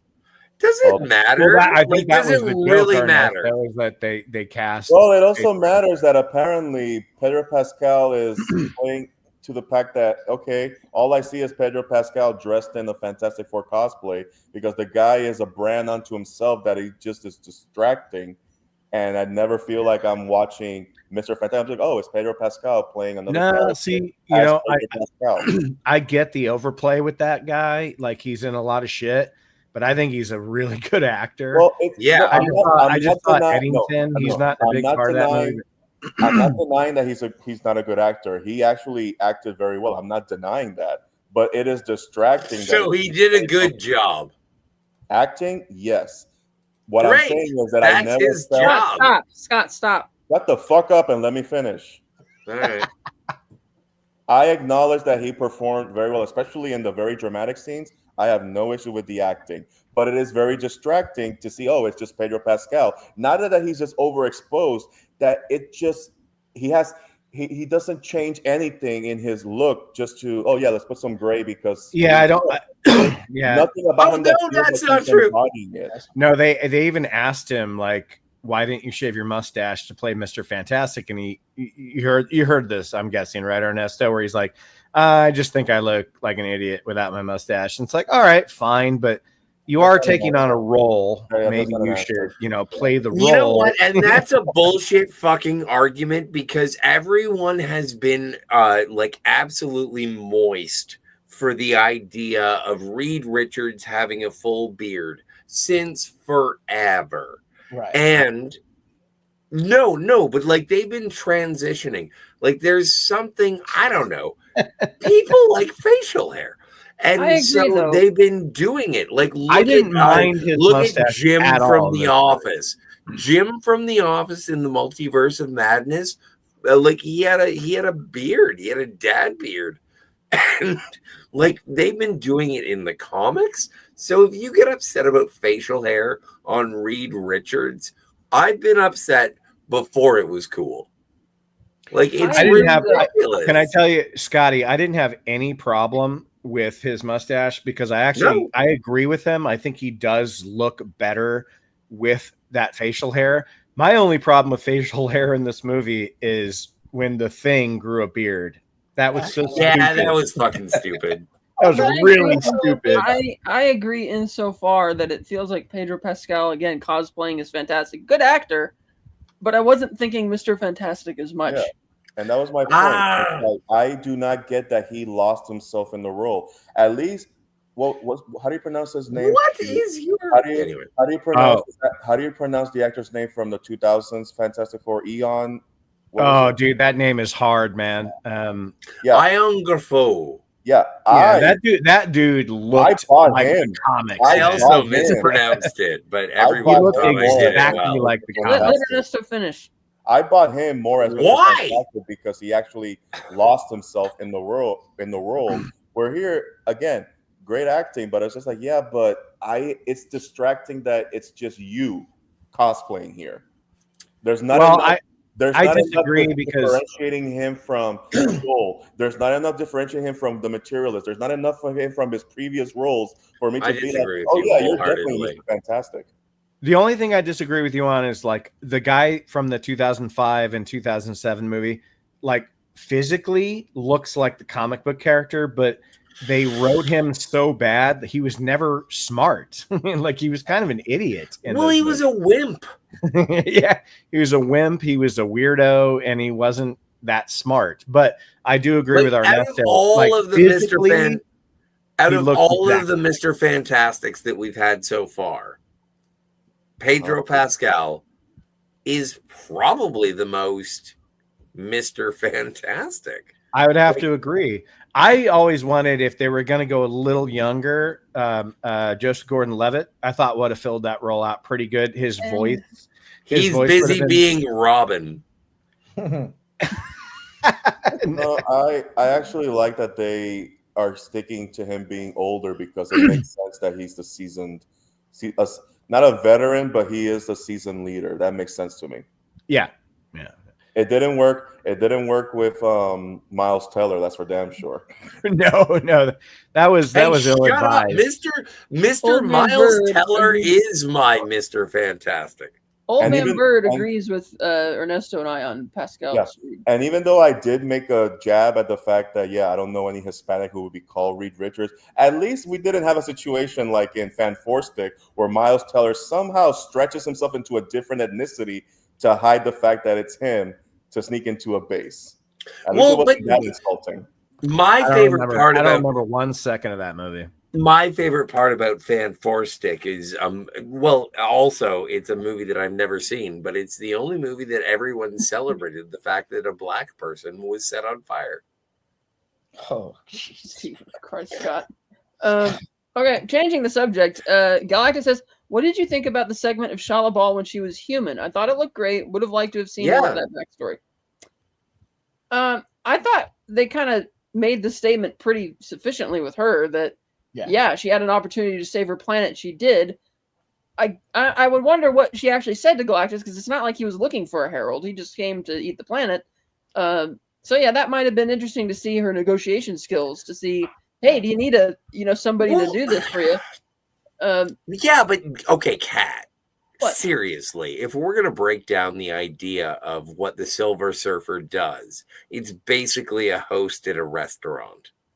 That's my point, because Galactus didn't seem to need one before. So what's her argument to him to why you desperately need this now, to the point of let your hunger last for a while. Don't eat my planet, and I'll be your host. It's like, well, but wasn't there a thing about how she was the most capable scientist?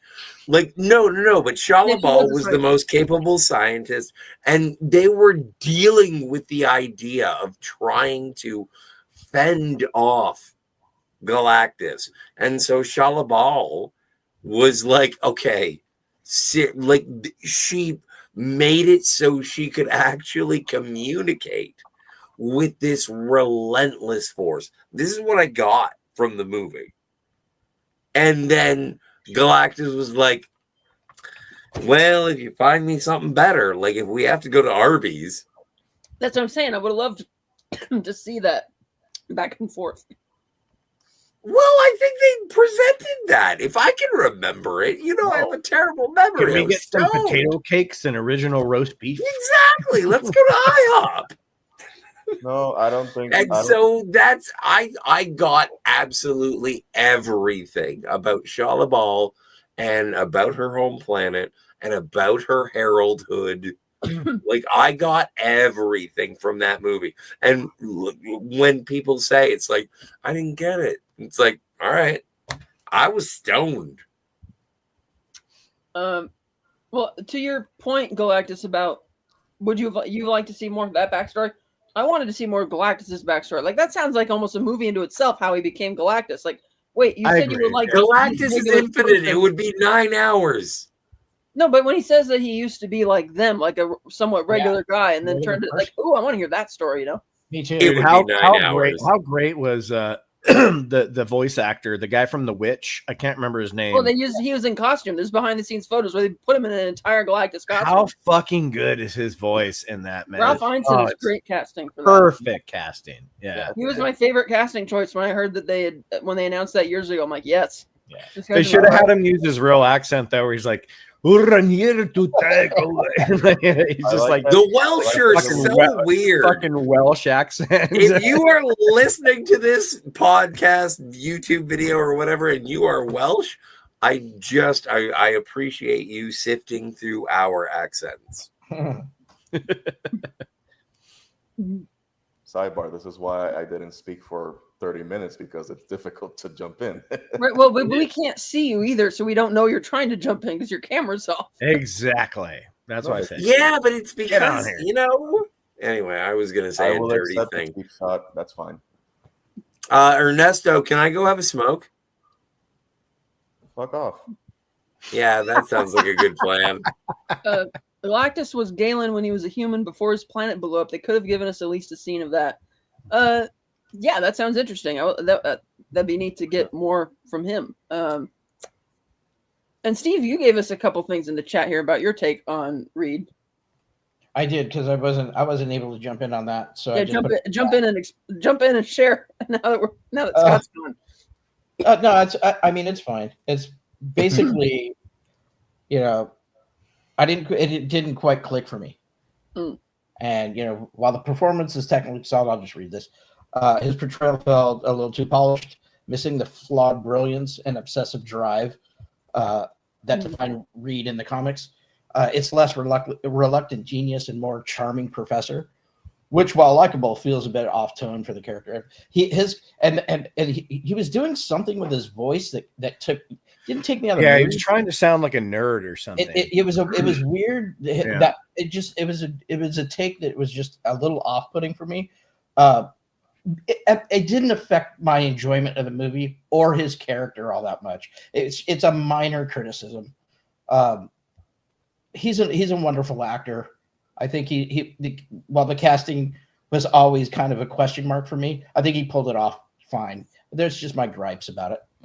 What do you think about the fact that Ben Grimm didn't have the voice? Like, I kind of liked it, that he just sounded like himself. Yeah, I liked it too. I actually, Evan Moss Bacharach, I think his name is. I think he's got a great voice anyways, so that worked in the character's favor. Just he did natural voice, his natural acting voice. I understand why other actors would being a rock person, but I don't would maybe change your voice, but that's all outer. It's all exterior. I think that's interior. So I don't know that a gravelly voice necessarily, a person who got turned in his outer shell got turned into rock. His voice is described in the comics as being changed. Changed. And I still think Michael Chiklis did the best.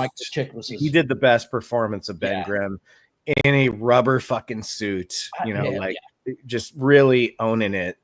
But I liked I liked Backgammon. He was good. Backgammon was great. Yeah. I would have preferred a more booming voice or an alteration, because I mean, it makes sense that if you are amplified to like almost a hollow, not a hollow shell, because we don't know what he looks like on the inside. Right. It would make sense that you have a booming or a gravelly voice just to match what you look like, just on a character level.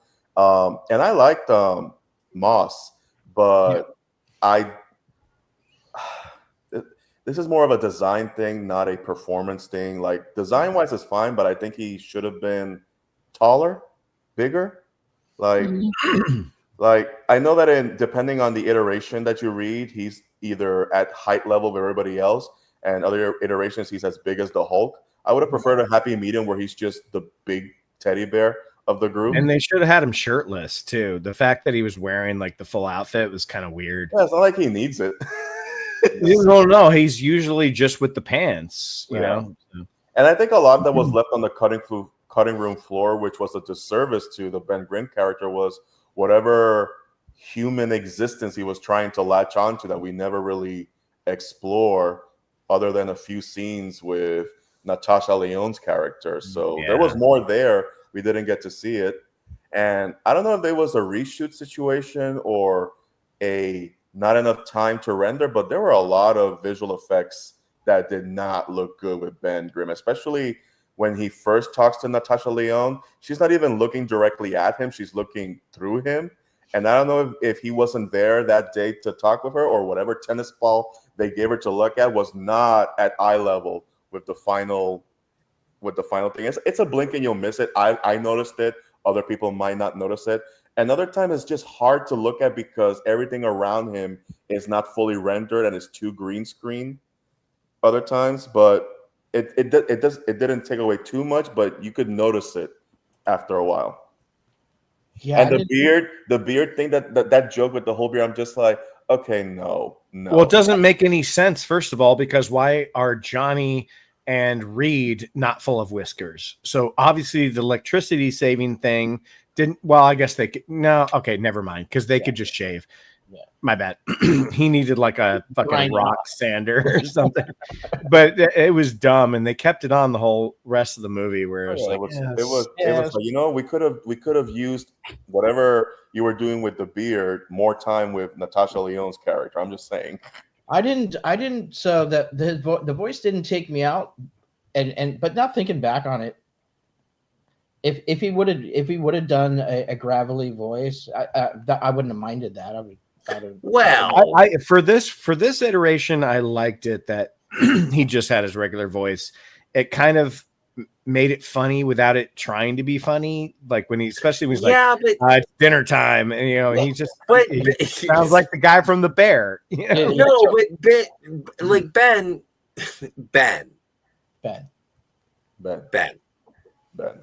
Michael Chiklis was the best.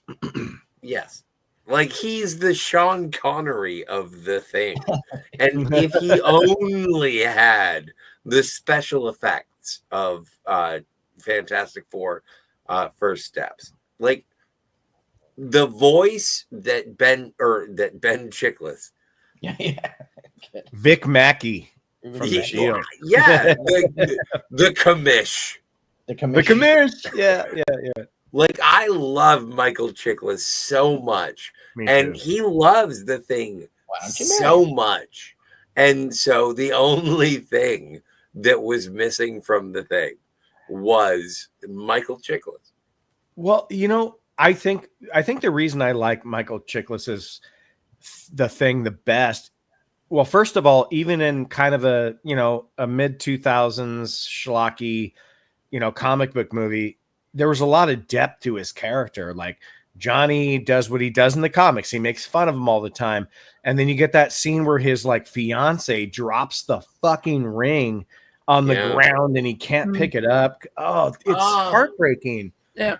But all that's done in a rubber suit by Michael Chiklis, not CGI. It wasn't until the Fan 4 stick where it just whatever. Fuck that movie. That was the movie where they lit a black guy on fire.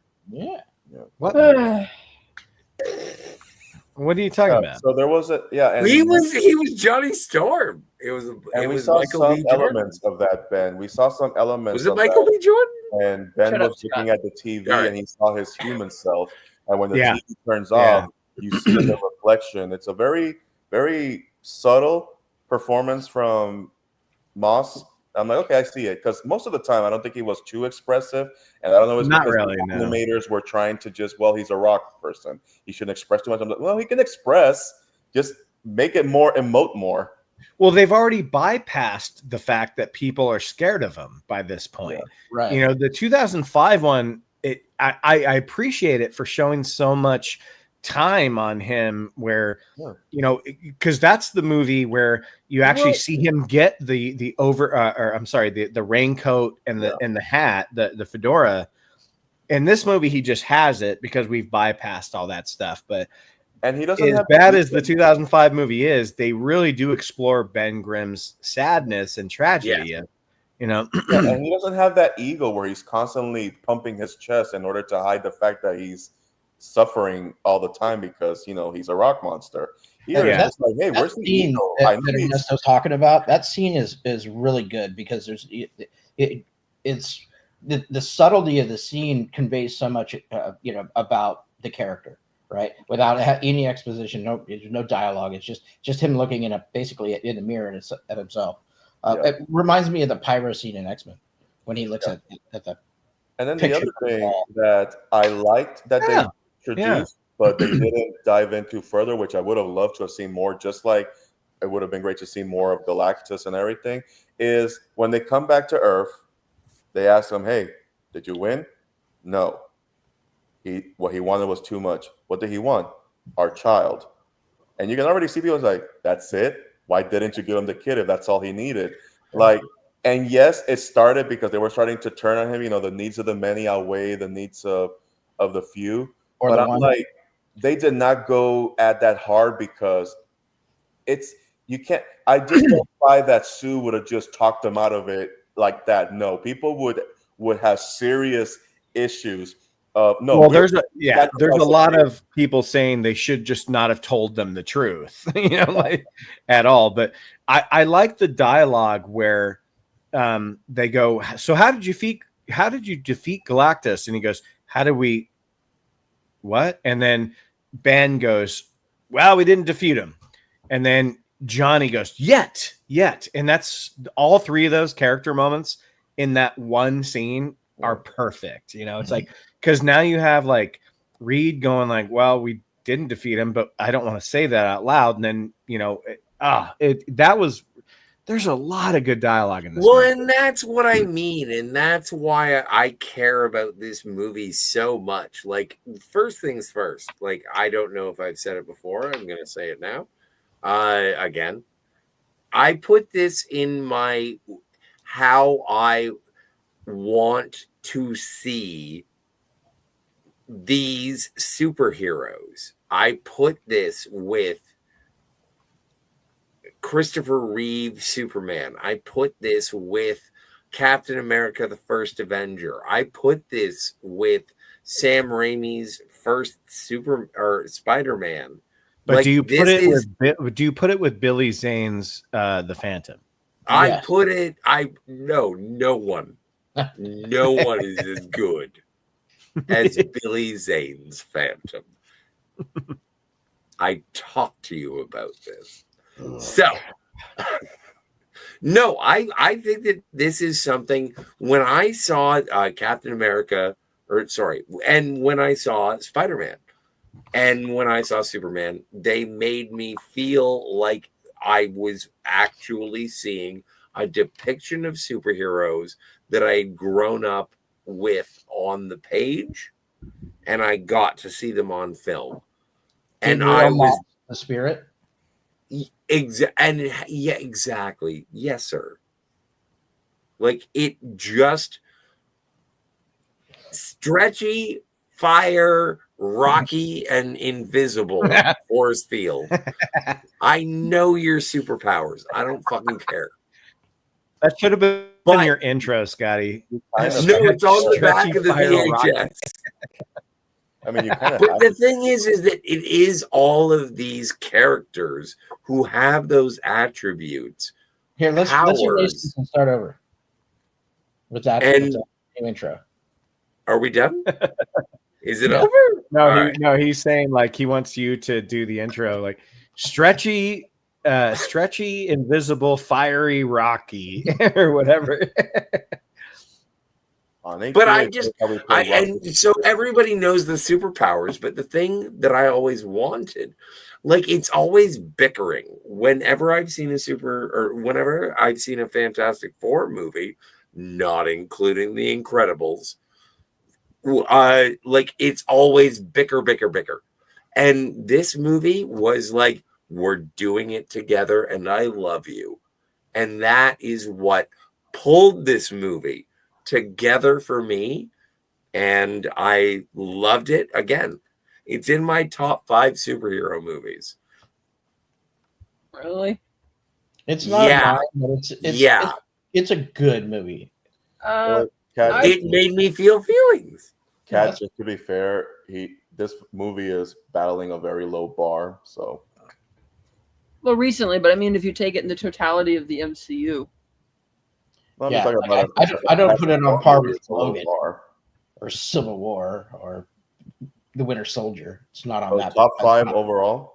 No, but I did put a Captain America in there. Okay, fuck. I don't want to get into a battle royal.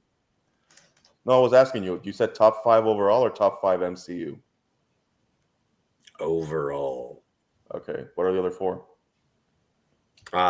Superman with Donner. Spider-Man 2. Spider-Man 1. Captain America, the First Avenger. Okay. And I don't know, Rocketeer or Tank Girl or something. I don't know. Okay. The hell, it's not the fucking Bible, yo. Well, I don't have an issue with your list. I just wanted to know what your other 4 were. Yeah, okay, so I apologize. You planted the top aggressive. 5 flag. I wanted to know what was at the top of the flag. Yeah, that's the top of the flag.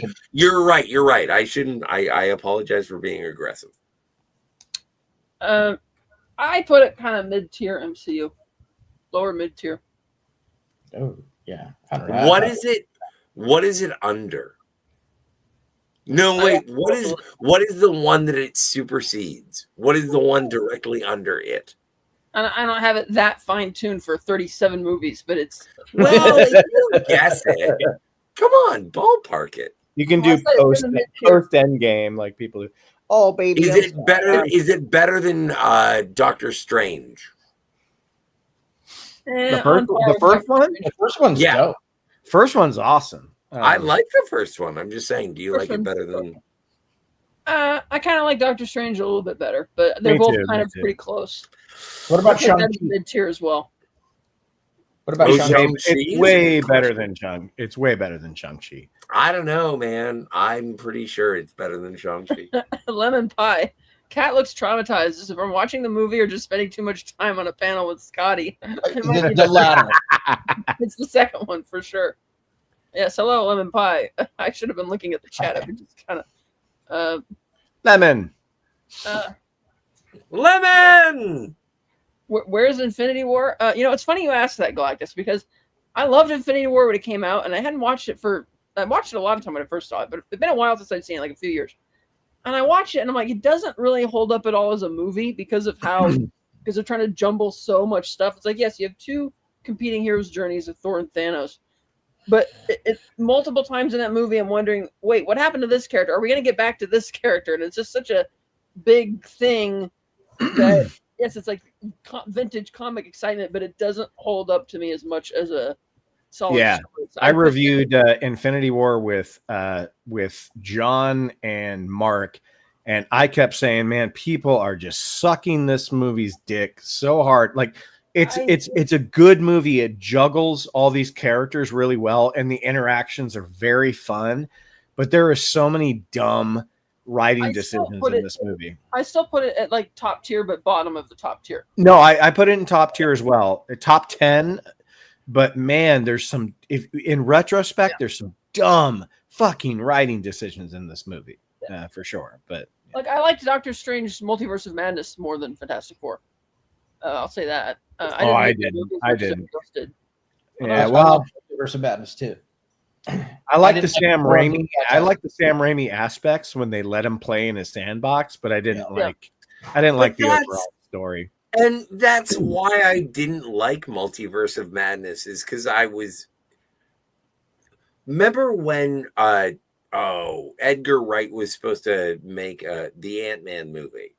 Yeah. And it was like, there are too many creative decisions or whatever happened with that, and then it all fell apart. And so when Sam Raimi directed Multiverse of Madness, I was just like, okay, dude, I guess you want money and you're gonna make it. And I watched it and I was like, whatevs. Sam Raimi, whatevs. Sam Raimi. I just find this one hard to rank. Like, it was absolutely a nothing. I find this one hard to rank because I thought the midsection of it, a big chunk of the midsection, dragged a lot. And I loved every moment of it. I wish it had maintained that fun tone it had from the montage. It made my heart again, Feige in a rush to get to Avengers Doomsday. You wouldn't know about that, Kat, if you had a heart. Stop. He doesn't have to be in a rush. He just was. So I find it difficult to rank, but that's why I put it in the mid-tier, probably lower mid-tier. Because, again, the climax, it's kind of fun. But, again, I feel like even though I like what's going on with the characters, I feel it kind of drags a lot in the midsection. I don't know. Much like myself. We have anything else big to talk about for it, or should we get to ratings? Because we're closing in on 2 hours here. Yeah, I'm giving it like 77 out of 4. That's a good rating. Well, okay, to answer Kat's question, which I don't think we mentioned it. I think I was going to mention that at some point, but we got derailed. We'll skip to it. We're running out of time. We're out of time. Let him touch my glittery ball. Shut the fuck up. Okay, what were you saying, Ernesto? To me, as much as there was stuff that I liked about it and stuff that I disliked, I think, and this is going to be a little bit controversial, but I think this movie lives and dies by the score by Michael Giacchino, because holy fucking shit, that has to have been one of the best superhero scores in a while. And I'm talking, it's memorable. It is an earworm.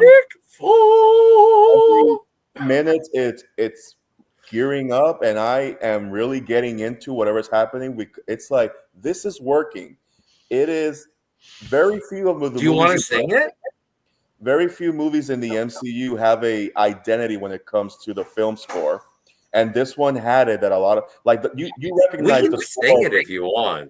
No, we're not. We're trying to wrap this up. All right. I'm it's like Man of Steel, the Dark Knight trilogy, the first Superman movie. They all have that Duel of the Fates that a lot of superhero movies do not have, and this one just came in with a vengeance. Like this is how you do superhero film score. It came in with a rock hard Johnson. I totally agree with that. Rock hard Johnny. So, what rating do you give it, Ernesto? Out of we came to take it, John. What do you give it? Out of 5, I would give it a 3.5. Okay, so 7 out of 10. All right. 7 out of 10, yeah. Ben? Because I go by the gulp gauge, I give it a 6.75 out of 10 gulps. I loved it. It's just once you get past the 7 meter, it's like, you know. I gave it 8.5 out of 10. All right, I'll give it like a 6 out of 10. 6.25 maybe out of 10. And I funny that the movie's called First Steps, considering it feels they skip the first steps deliberately to rush to like the third step. I hate that name, by the way. I don't get the name. I think it's stupid. It's about a baby. Yeah, it's like it's one of the most literal titles, because if you look at the Spider-Man trilogy, they all have to do something with him at school or on a field trip. Right. Oh, right. And actually, as we record this, half an hour before we record, depends on where you live. We are 1 year away from the new Spider-Man movie. That's true. Which is named after a Sting album, Brand New Day. Brand New Day. After a comic. I thought it was you also too. named after a comic. It's also named after a Sting album. Yeah. I don't know. So Galactus gives it a 6 as well. Yeah, First Steps because of Franklin. I'm gonna buy this on Blu-ray. I'm gonna get the fucking Steel book. He says, where do you guys rank Man of Steel? Do you mean like in terms of comic book movies in general? I don't know, because I liked it. I liked it a lot. I don't think it's as bad as everybody says it is, but I don't know where to put it. I think Man of Steel is one of the most underrated comic book movies out there. I think it's joyless, and Superman doesn't save anybody in Metropolis at the end.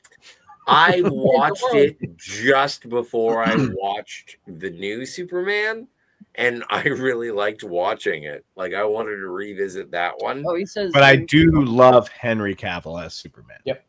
Oh yeah, I'd fuck him. That motherfucker is like the perfect cast. I mean, this new dude's cool. Build a PC.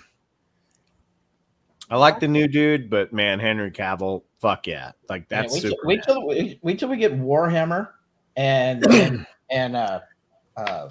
we get Warhammer, you're gonna want to fuck Henry Cavill so much more. He's gonna be great in both of those. So wait until he's James Bond. No, he's not gonna be. I know. I don't know where I would rank it overall in terms of all comic book movies, but I still like it quite a lot. For what's that worth? Or for what it's Are you worth. talking about Fantastic Four or Man of Steel? No, he's asking about Man of Steel and how we rank it in general. And I said, so you like Man of Steel better than you like Fantastic Four? Yeah. So what is it like having no lungs? Having what? No lungs. Why would I not have any lungs? Because you don't like the Fantastic Four. What does that have to do with not having lungs? I don't get it. It's part of the negative zone. I don't know. If anything, I would have lungs because I'm not going to be singing at the top of my lungs like you are. Fantastic Four. Hey guys, I got to get going, but we all got to get going, buddy. But Let's get out of here. Thank you so much for the invite. Of course, anytime. Please sub to our channel. We have some because Happy Gilmore 2 just came out. We have a bunch of golf movies that we were reviewing. It's called the Triple Bogey Show. Please check those out. I love you guys. Steve. Love you back. Scate, Kat, Ernesto. You guys are great. Talk to you soon. All right. Bye. And, thank you a lot to our chat, our mystery guest. You cannot make Galactus Aquana. Whoever you are, I'm sorry. I don't know if you've just been lurking. You change your name. I don't know who you are, but thank you. And Lemon Pie and isn't that channel always the same person that changes his name? It might be. I'm not exactly sure. Who the fuck is that? Oh, here he made a Star Trek reference I missed. Lemon Pie said, "Hey folks, Cat has grown fatigued with Scotty, much like Khan in Space Neat." I have grown fatigued. Oh yeah, but like I wanna say that it is an exquisite pleasure to be able to hang out with my producer, our producer, Steve. It is great to talk movies and just bullshit about shit. You are a gentleman, and thank you for holding this shit together. And thanks for enjoying the stream. I'm glad you enjoyed it. Thanks again. And DJ Play Nice, Herc 130. I was talking to Steve. I was covering the other people in the chat I hadn't mentioned yet. The more important people. Like old I guess. DJ Play Nice. Who else do we have? Gavin Blackburn. Gavin, that's right. Gavin Blackburn. Herc 130. Herc 130. Hey, Herc. And so thanks all that joined us in the chat. Yeah. Do we have an outro? So or should we just shout it? Oh no, I'm not singing again. we should never do that. Sing us out. Fantastic Four.